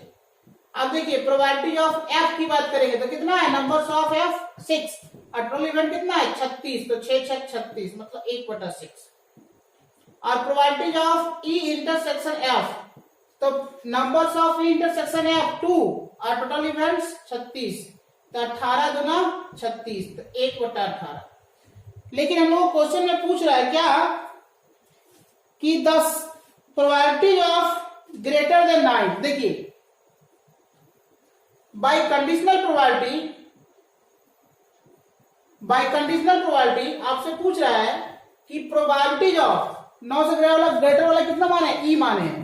तो आपको ई आपको फाइंड करने बोलता है कब, जब 5 वाला घटना हो गया, मतलब एफ का घटना हो चुका है। इसको पहले से वो जानता है तो ई निकालने बोलता है। तो इसके लिए फॉर्मूला होता है कि probability of E intersection f by probability of f. तो e intersection f by probability of f जो लिखा हुआ है, देखिए यहाँ पे क्या है, तो probability of E intersection F जो दिया गया यहाँ पे क्या है, तो देखिए हमारे पास जो टर्म दिया गया उसमें से हम यहाँ पढ़ रहे हैं, तो ये ई इंटरसेक्शन एफ कितना निकाले 1/18 और ये एफ कितना लाए हैं, देखिए एफ लाए 1/6, तो इसको यहाँ पे पुट करिए कितना हो जाएगा 1/18 और 1/6। तो इसको हम लोग और आगे बढ़ाएंगे तो कितना कहेंगे 1/18 गुना 6/1, 6 तिया 18 कितना हो जाएगा 1/3। तो यही हमारा हो गया आंसर।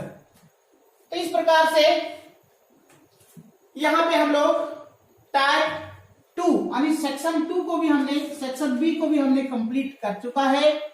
अब सेक्शन 3 की ओर चलते हैं। क्या है क्वेश्चन सेक्शन 3 का और कैसे हम लोग उसको बनाएंगे, वन बाय वन हम लोग कैसे देखेंगे।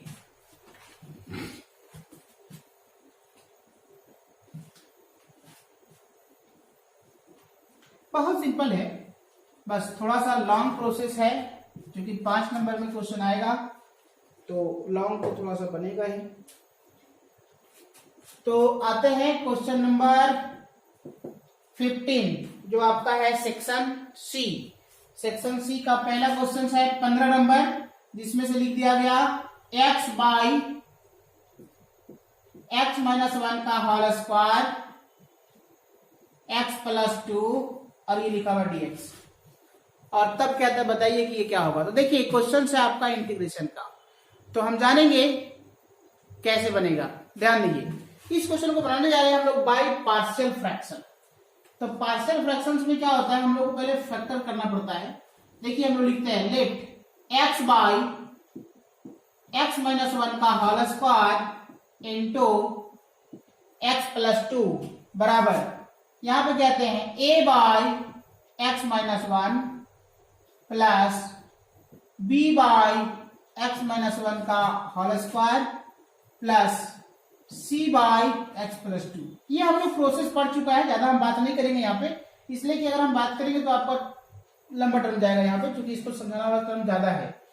तो हमें समझिए अभी फिलहाल कि अगर ऐसा दिया गया होता तो इसको हम लोग ऐसे ही तोड़ते हैं। ये पार्शियल फ्रैक्शन तोड़ने का नियम है। तो यहां से जैसे इतना को हम इतना तोड़ दिया, लेकिन अब एबीसी कहां से आया, तो इसी का आप देखिए, अब इसको पता करते हैं कि एबीसी क्या होगा। ये तोड़ने के लिए हमारे पास जो टर्म दिया गया था वो हमने लिखा। अब एबीसी को हम लोग वैल्यू फाइंड करते हैं और इसको यहाँ रखेंगे तो फिर इतना ही के बराबर आ जाएगा। तो इसलिए हम लोग पता करते हैं पहले कि वो एबीसी होगा क्या। तो x माइनस 1 का होल स्क्वायर और x प्लस 2 एलसीएम ले लिए, तो यहां पे हो जाएगा a into x minus 1 x plus 2 b into x plus 2 c into x minus 1 का होल स्क्वायर। तो ये हमारे पास ये रिजल्ट आया जिसको हम भिन्न का जोड़ बनाए। तो ये दोनों हमारा कैंसिल हो गया। तो ये हो जाएगा कितना, x बराबर a Guna x minus 1 x plus 2 b Guna x plus 2 c Guna x minus 1 का होल स्क्वायर। अब जो आया है इसको आप मान लीजिए आप समीकरण फर्स्ट, और यहीं से आप a b c का वैल्यू फाइंड करते हैं। तो जैसे वो a b c का वैल्यू फाइंड करते हैं कैसे, देखिए हम लोग क्या करते हैं 1 बाय 1 पुट करेंगे, इसका वैल्यू 0 तो फिर इसका वैल्यू 0 और उसके बाद हम लोग फाइंड करेंगे। तो कहते हैं पुट x माइनस 1 बराबर 0। तो जब ऐसा लिखे तो क्या हो जाए, ये 1 को उधर भेजेंगे तो x बराबर 1। तो जहां जहां हमारा x का वैल्यू लिखा हुआ, x लिखा हुआ है, वहां पे हम 1 पुट करेंगे। यहाँ इक्वेशन फर्स्ट में तो देखिए 1 बराबर a इंटू 1 माइनस 1 और 1 plus 2 plus b into 1 plus 2 c into 1 minus 1 का होल स्क्वायर। ये हो जाएगा 1 बराबर a, देखिए यहाँ पे हो जाएगा 0, यहाँ पे हो जाएगा 3, यहाँ पे हो जाएगा b और यहाँ पे हो जाएगा 3 और फिर हो जाएगा c और फिर हो जाएगा 0। क्योंकि जान रहे हैं यहाँ पे कैसे हो रहा है तो ये 1 बराबर कितना हो जाएगा 0 और प्लस हो जाएगा आपके पास 3b और प्लस हो जाएगा 0। तो यहां से अगर हम यदि क्या करें b का वैल्यू फाइंड करें तो हो जाएगा 1/3। अब इसी प्रकार से जैसे b का वैल्यू फाइंड किया उसी प्रकार हम लोग a फाइंड करेंगे और फिर नेक्स्ट फाइंड करेंगे। तो लिखिए यहां से पुट क्या है, अब दूसरा टर्म पुट करिए x प्लस 2 बराबर 0, x प्लस 2 बराबर 0। तो इसका मतलब है कि इसको सॉल्व करें तो x बराबर कितना होगा -2, मतलब जहां जहां x है वहां पे -2 रखिए। देखिए वहां पे रखिए तो हो जाएगा -2 बराबर a इंटू -2 माइनस 1 -2 प्लस 2, फिर b इंटू -2 प्लस 2 और c इंटू -2 माइनस 1 का होल स्क्वायर। देखिए यहां से क्या हो जाएगा -2 a इंटू ये हो जाएगा आपका -3 फिर हो जाएगा 0 कि b इंटू ये हो जाएगा 0 और c इंटू यहाँ पे 3 का स्क्वायर हो जाएगा 9। तो देखिए -2 बराबर ये हो जाएगा 0, ये हो जाएगा 0 और ये हो जाएगा आपका 9c। तो अगर हम c का वैल्यू फाइंड करेंगे तो जाएगा -2/9। ये हो गया हमारा c का वैल्यू। अब जैसे c का वैल्यू आया तो फिर से हम लोग अगला टर्म में क्या करिए, पुट करिए इसी इक्वेशन में। ये दोनों को पुट कर लिया तो यही दोनों यहाँ पे है, तो कोई है नहीं, तो हम लोग को c कैसे फाइंड होगा। तो देखिए अपने मन से कैलकुलेशन को सॉर्ट करने के लिए x बराबर 0 पुट कर लीजिए इक्वेशन फर्स्ट में। देखिए यहाँ पे हो जाएगा 0 बराबर a गुना 0 माइनस 1 0 प्लस 2, फिर हो जाएगा b गुना 0 प्लस 2 c गुना 0 माइनस 1 का होल स्क्वायर।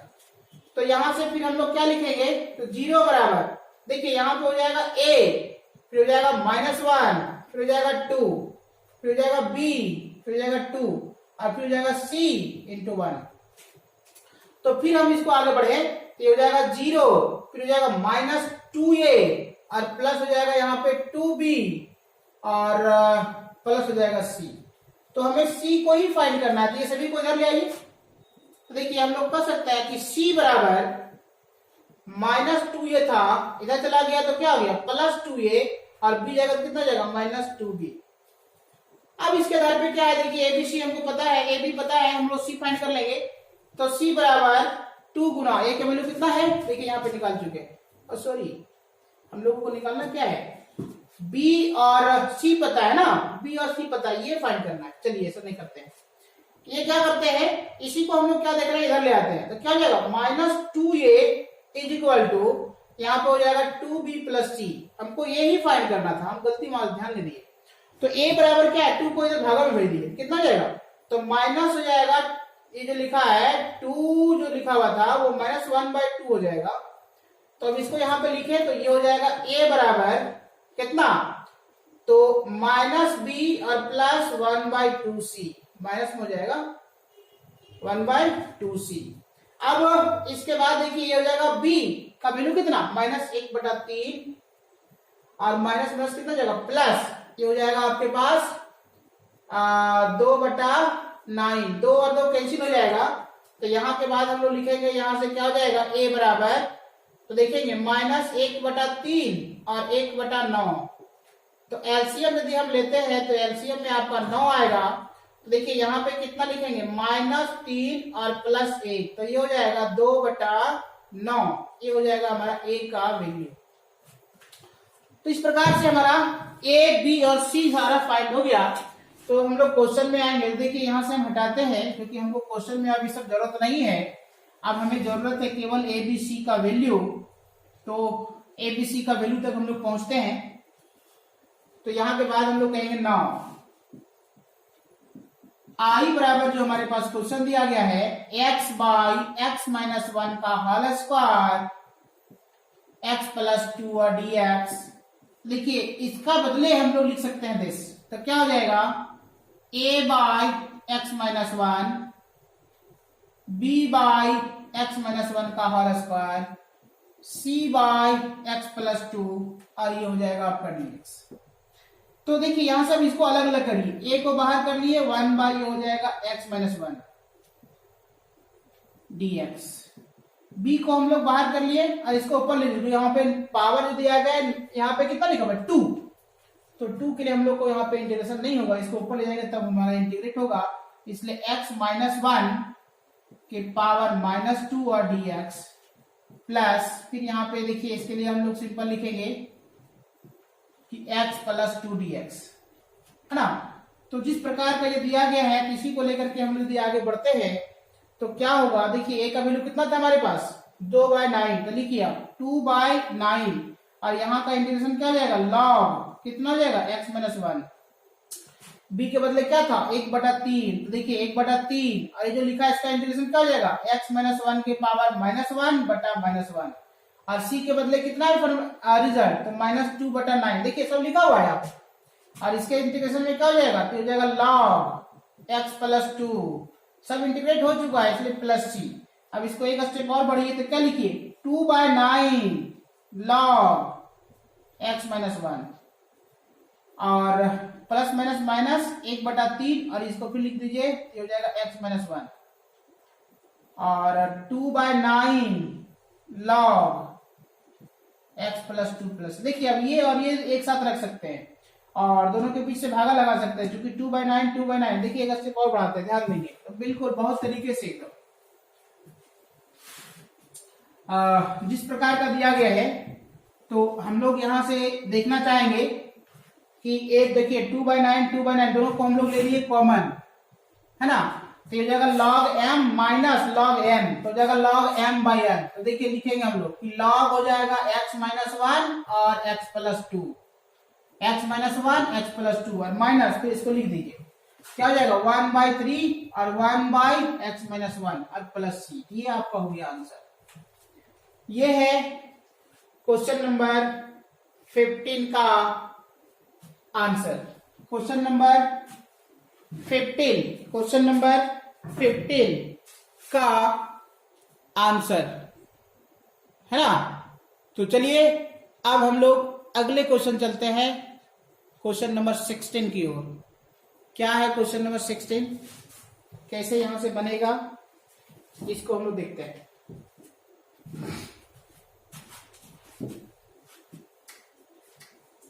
क्वेश्चन बहुत इजी है, बस थोड़ा सा कॉन्सेप्ट की दिमाग लगाना है कि वो कैसे बनाया जा रहा है और कैसे डील किया जा रहा है, क्योंकि इसीलिए हम सारे क्वेश्चंस को one by one conceptually deal कर रहे हैं ताकि इस प्रकार के पैटर्न से भी अगर जो भी क्वेश्चन आए तो आप इसको बना सकें। देखिए 16 नंबर जो क्वेश्चंस लिखा हुआ है उसको हम लोग कह रहे हैं यहाँ पे कि x प्लस 3 बाई क्या हो जाएगा x square minus 2x minus 5 और ये लिखा हुआ dx।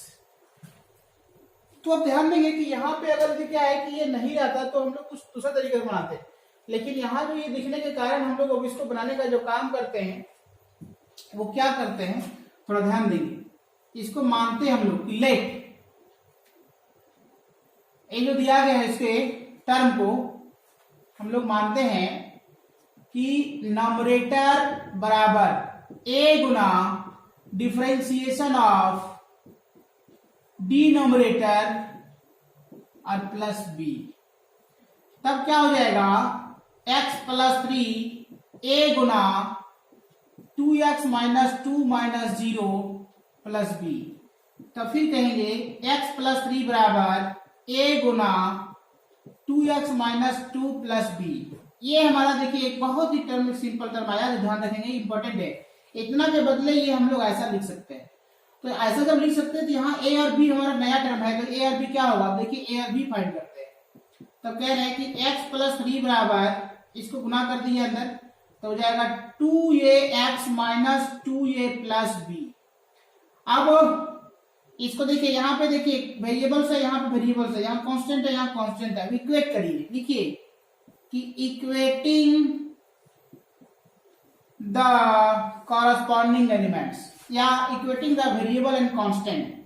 तो वेरिएबल एंड कांस्टेंट की बात करेंगे हम लोग। इक्वेटिंग द वेरिएबल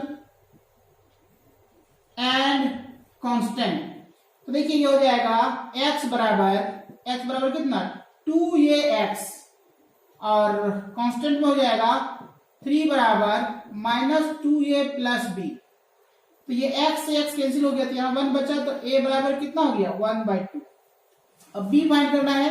देखिए b फाइंड करने के लिए अगर हम बात करें तब कहते हैं 3 + 2a।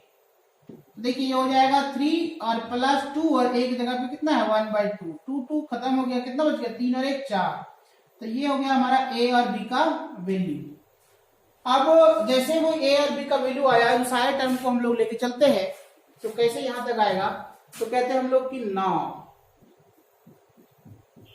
आई बराबर जो क्वेश्चन दिया गया है, इस क्वेश्चन को हम लोग लेके चल रहे हैं। लिखा हुआ है x + 3 x² -2x - 5 dx।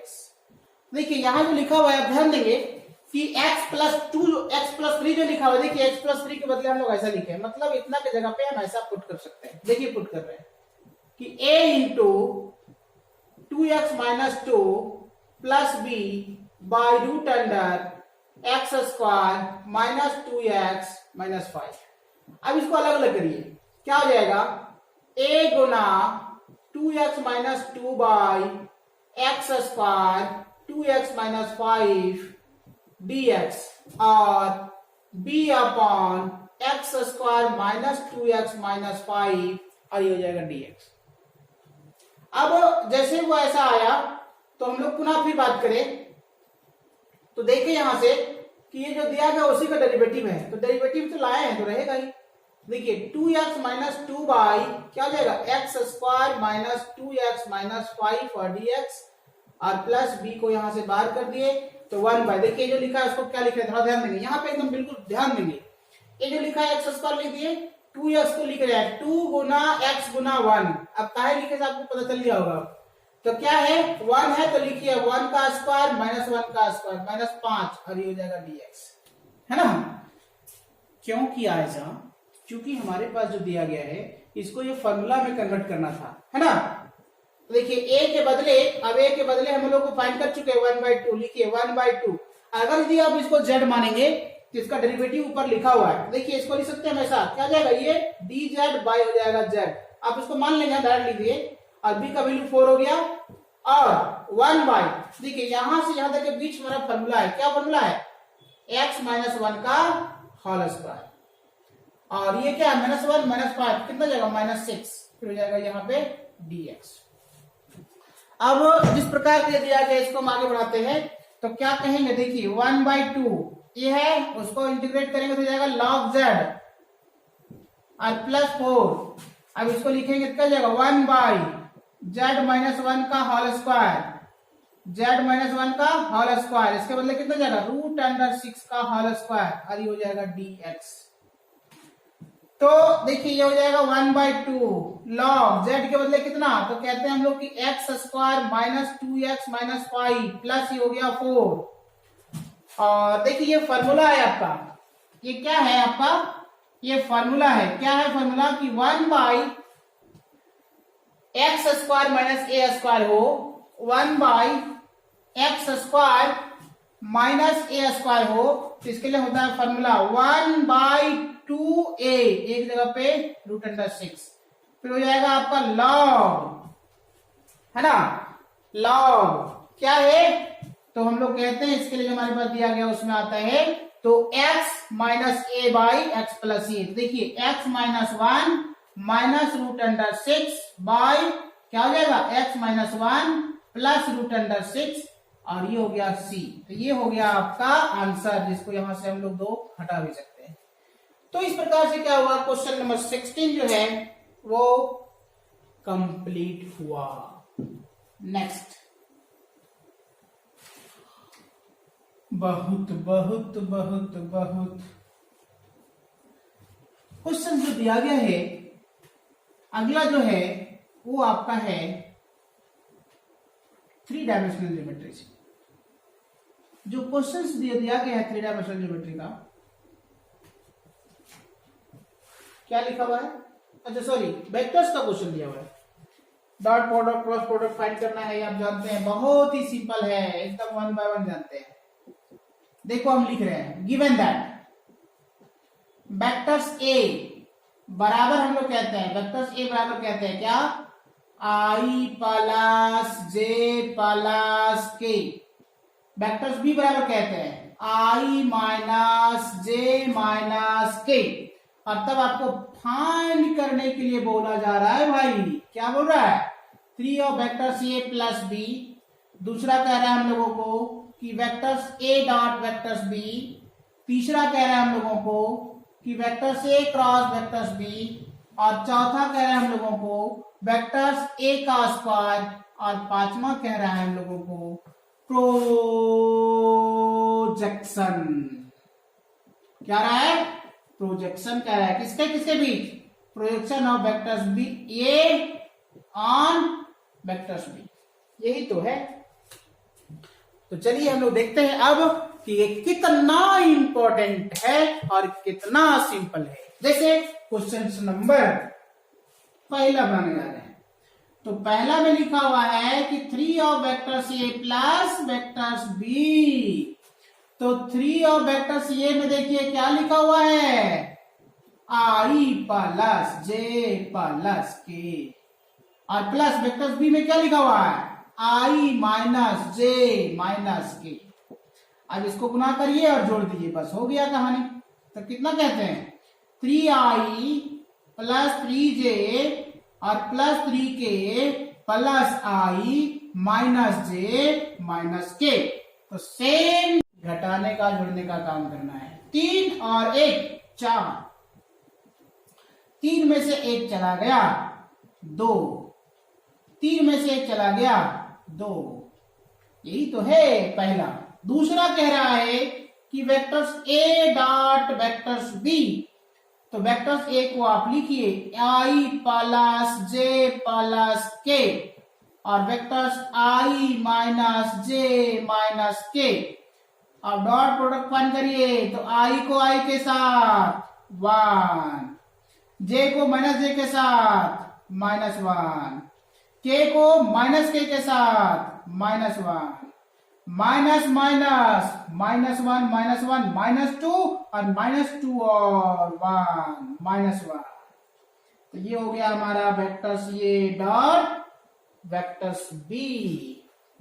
अब पता करना है तीसरा, जिसमें हम लोग को दिया गया है कि vectors A cross vectors B. तो इसके लिए हम लोग बनाएंगे कैसे, डिटर्मिनेंट्स मेथड से। तो देखिए डिटर्मिनेंट क्या क्या है, 1 1 1 -1 -1। तो इसमें से देखिए क्या होता है, आई को हम लोग रख के बाकी को भगा देंगे क्या, नहीं, क्रॉस मल्टीप्लाई करेंगे। -1 +1 माइनस ए के साथ क्या हो जाएगा, -1 -1 और के के साथ क्या हो जाएगा, -1 -1। तो इस प्रकार से हमारा जो है आया। तो देखिए आई माइनस प्लस गया तो हो जाएगा यहाँ पे 0i, माइनस माइनस हो गया -2 और +2j और -2k, यही तो हो गया A dot A cross B. अब देखिए पहला हो गया, पांचवा हम लिखते हैं कि वेक्टर्स ए जो है इसका स्क्वायर। देखिए वेक्टर्स ए जो है इसका मैग्नीट्यूड का स्क्वायर को ही कह रहे हैं ऐसा। तो वेक्टर्स ए देखिए लिखा हुआ है, चलिए उसका मैग्नीट्यूड पहले फाइंड करिए। देखिए पहले वेक्टर्स आई प्लस जे प्लस के का मैग्नीट्यूड का स्क्वायर। तो देखिए अब मैग्नीट्यूड को हटाएंगे तो हो जाएगा आई के कोएफिशिएंट का स्क्वायर, जे के कोएफिशिएंट का स्क्वायर, के का कोएफिशिएंट का स्क्वायर का होल स्क्वायर। तो ये स्क्वायर से रूट गयो, 1 प्लस 1 प्लस 1 बराबर 3। तो ये हो गया हमारा चौथा। पांचवा नंबर में क्या है कि वेक्टर्स ऑफ प्रोजेक्शन A1B। देखिए हम लोग पहले पढ़ चुके हैं कि projection of vectors A on B बराबर हमने ऐसा पढ़ा है, vectors A dot vectors B by vectors A vectors B का मैग्नीट्यूड। ये फॉर्मूला होता है। तो देखिए vectors A dot vectors B हम लोग निकाल चुके हैं। कितना निकाले हैं? -1। तो लिख दिए -1। और वेक्टर्स B जो है वो हम लोग को दिया हुआ है, उसका लिखिए यहाँ पे I minus J minus K का मैग्नीट्यूड। तो लिखेंगे -1 और इसके बदले 1 का स्क्वायर -1 का स्क्वायर -1 का स्क्वायर। तब क्या लिखेंगे? -1 बाय, देखिए 1 1 1 3 हो जाएगा, तो √3। यही हो गया हमारा पहला, दूसरा, तीसरा, चौथा, पांचवा, सब खत्म। अब एक क्वेश्चन बचा है 3 डायमेंशनल ज्योमेट्री का, जो है कैसा है? Shortest distance between two lines. तो चलिए हम लोग ये क्वेश्चन को बनाएंगे। ये बहुत ही, अभी तक जितना भी क्वेश्चन पढ़े थे उसमें से सबसे ज्यादा इंपॉर्टेंट की अगर बात करें तो ये हमारा है shortest distance between two lines. ये आपके लिए बहुत ही काफी इंपॉर्टेंट है। इसीलिए हम कह रहे हैं काफी इंपॉर्टेंट है कि आप ये 100% श्योर रहिए कि आपके एग्जाम में एक क्वेश्चन से यहाँ का छप गया है, जो पूछा गया है shortest distance between two lines. अब टू लाइन्स में दो तरह का क्वेश्चन रहता है, एक रहता है पैरेलल और एक रहता है अस्क्यू। तो चलिए हम लोग अब बात करेंगे कि क्वेश्चन नंबर 18 जो है वो कैसा लाइन है, पैरेलल लाइन है या अस्क्यू लाइन है। चलिए लिखते हैं, वेक्टर्स आर, लाइन बराबर क्या है? वेक्टर्स आर में दिया हुआ है I plus J plus lambda के साथ 2I minus J plus K। और दूसरा लाइन है vectors R 2I plus J minus K plus mu 4I 2J plus 2K। तो सबसे पहले आपको पहचानना होगा कि जो लाइन दिया गया है, बताइए लाइन क्या पैरेलल है कि नहीं। तो देखिए पहला लाइन जो दिया गया वो ठीक है, लेकिन दूसरा लाइन में थोड़ा सा मॉडिफाई करने जा रहे हैं। क्या लिखने जा रहे हैं? देखिए दूसरा लाइन को मॉडिफाई में कि वेक्टर्स आर बराबर 2I plus J minus K। और यहां जो दिया गया देखो सभी में 2 मिल रहा है, 2 को कॉमन ले लो तो कितना हो जाएगा? 2 म्यू। यहां क्या बचेगा? 2I minus J plus K। तो अब तुम देखो ये और ये बराबर है क्या?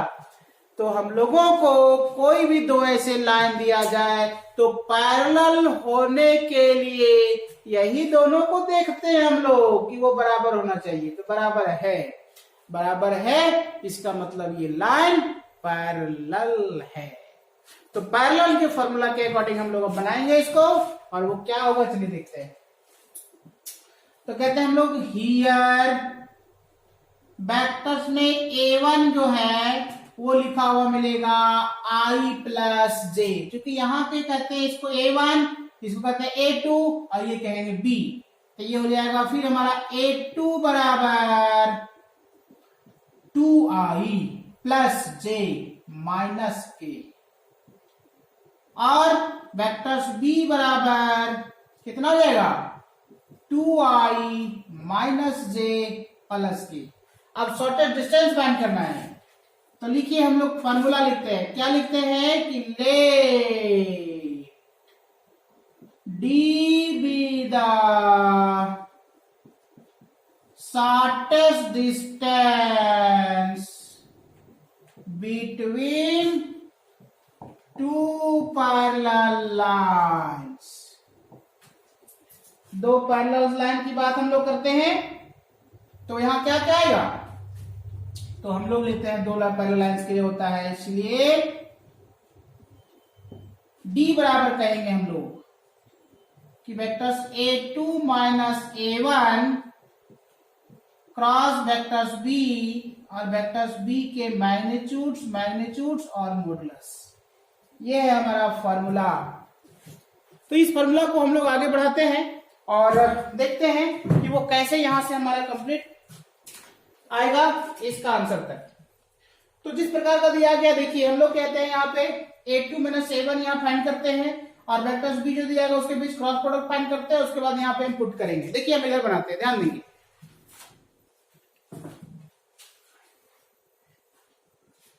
क्या होगा, ध्यान देंगे, एकदम 1 बाय 1 समझ में आएगा आपको। यहां से हो जाएगा आपका vectors A2 minus vectors A1। तो A2 देखिए यहां पे हो गया वेट, क्या हो जाएगा 2i प्लस जे माइनस के और i प्लस जे। तो हम लोग अगर देखें यहां से, देखिए 2i में से i चला जाएगा तो ये हो जाएगा i, j यहां पे हो जाएगा कट, तो हो जाएगा 0j और k हो जाएगा माइनस के। और वेक्टर b दिया हुआ, देखिए हम लोग क्या करते हैं कि vectors A2 minus A1 cross vectors b find करते हैं।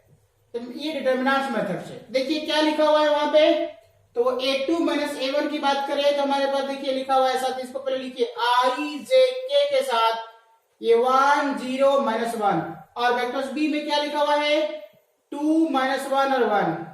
इसको आप सॉल्व करिए। इसको सॉल्व करने के लिए i को हम लोग बाहर रखे तो ये हो गया आपका 0 और ये हो गया माइनस 1, माइनस j को बाहर रखे तो 1 और ये हो जाएगा प्लस 2, और प्लस k को बाहर रखे तो हो गया माइनस 1 प्लस 0। तो यहां से क्या हो जाएगा माइनस i 2 और 1 3j और यहां माइनस k। ये हो गया इसका क्रॉस प्रोडक्ट का रिजल्ट। अब हम फॉर्मूला केवल पुट करते हैं।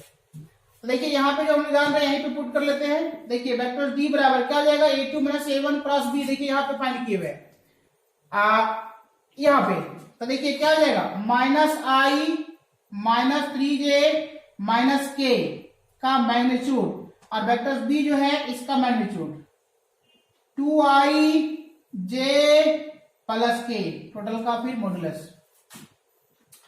देखिए यहां पे लिखे, ध्यान देंगे, ये हो जाएगा रूट अंडर में कितना हो जाएगा -1 का स्क्वायर 1, -3 का स्क्वायर कितना हो जाएगा 9, -3 का स्क्वायर 9 और 1 का स्क्वायर 1 बाय रूट अंडर, ये 1 2 का स्क्वायर 4, -1 का स्क्वायर 1, 1 का स्क्वायर 1 और फिर मॉडुलस। देखिए ये लिखा हुआ है ईवी रूट दोनों को अलग रूट हम लोग का था, उसको एक साथ कर दिए। देखिए 9 10 और 1 11 और देखो 4 5 6, ये हो जाएगा कितना रूट अंडर 11/6। तो इतना ही यूनिट जो है आपका क्या हो जाएगा आंसर हो जाएगा। तो इस प्रकार से जो क्वेश्चन जो दिया गया है, तो ये हमारा जो हुआ क्वेश्चन नंबर 18 का कंप्लीट आंसर हो गया। क्वेश्चन नंबर 18 का कंप्लीट आंसर हो गया। अब इस प्रकार से हमारा ये कंप्लीट जो है सेट हो गया। एक क्वेश्चन से यहाँ पे 19 नंबर जो है, 19 नंबर जो है, अब यहां पे हम लोगों को देखना है क्वेश्चन नंबर 19 जिसको कहते हैं हम लोग एलपीपी। तो ये एलपीपी का क्वेश्चन को आप बना लीजिए, हमको लगता है कि आप बना लेंगे, बहुत ही सिंपल है ना। तो इस प्रकार से आज का क्लास हम यहीं पे समाप्त करते हैं। और अगर यदि आपके इसके बाद भी अगर कोई क्वेश्चन में अगर डाउट है तो आप हमारे मोबाइल नंबर्स पे आप संपर्क कर सकते हैं, आपको 1 बाय 1 सॉल्यूशन दिया जाएगा। Thank you.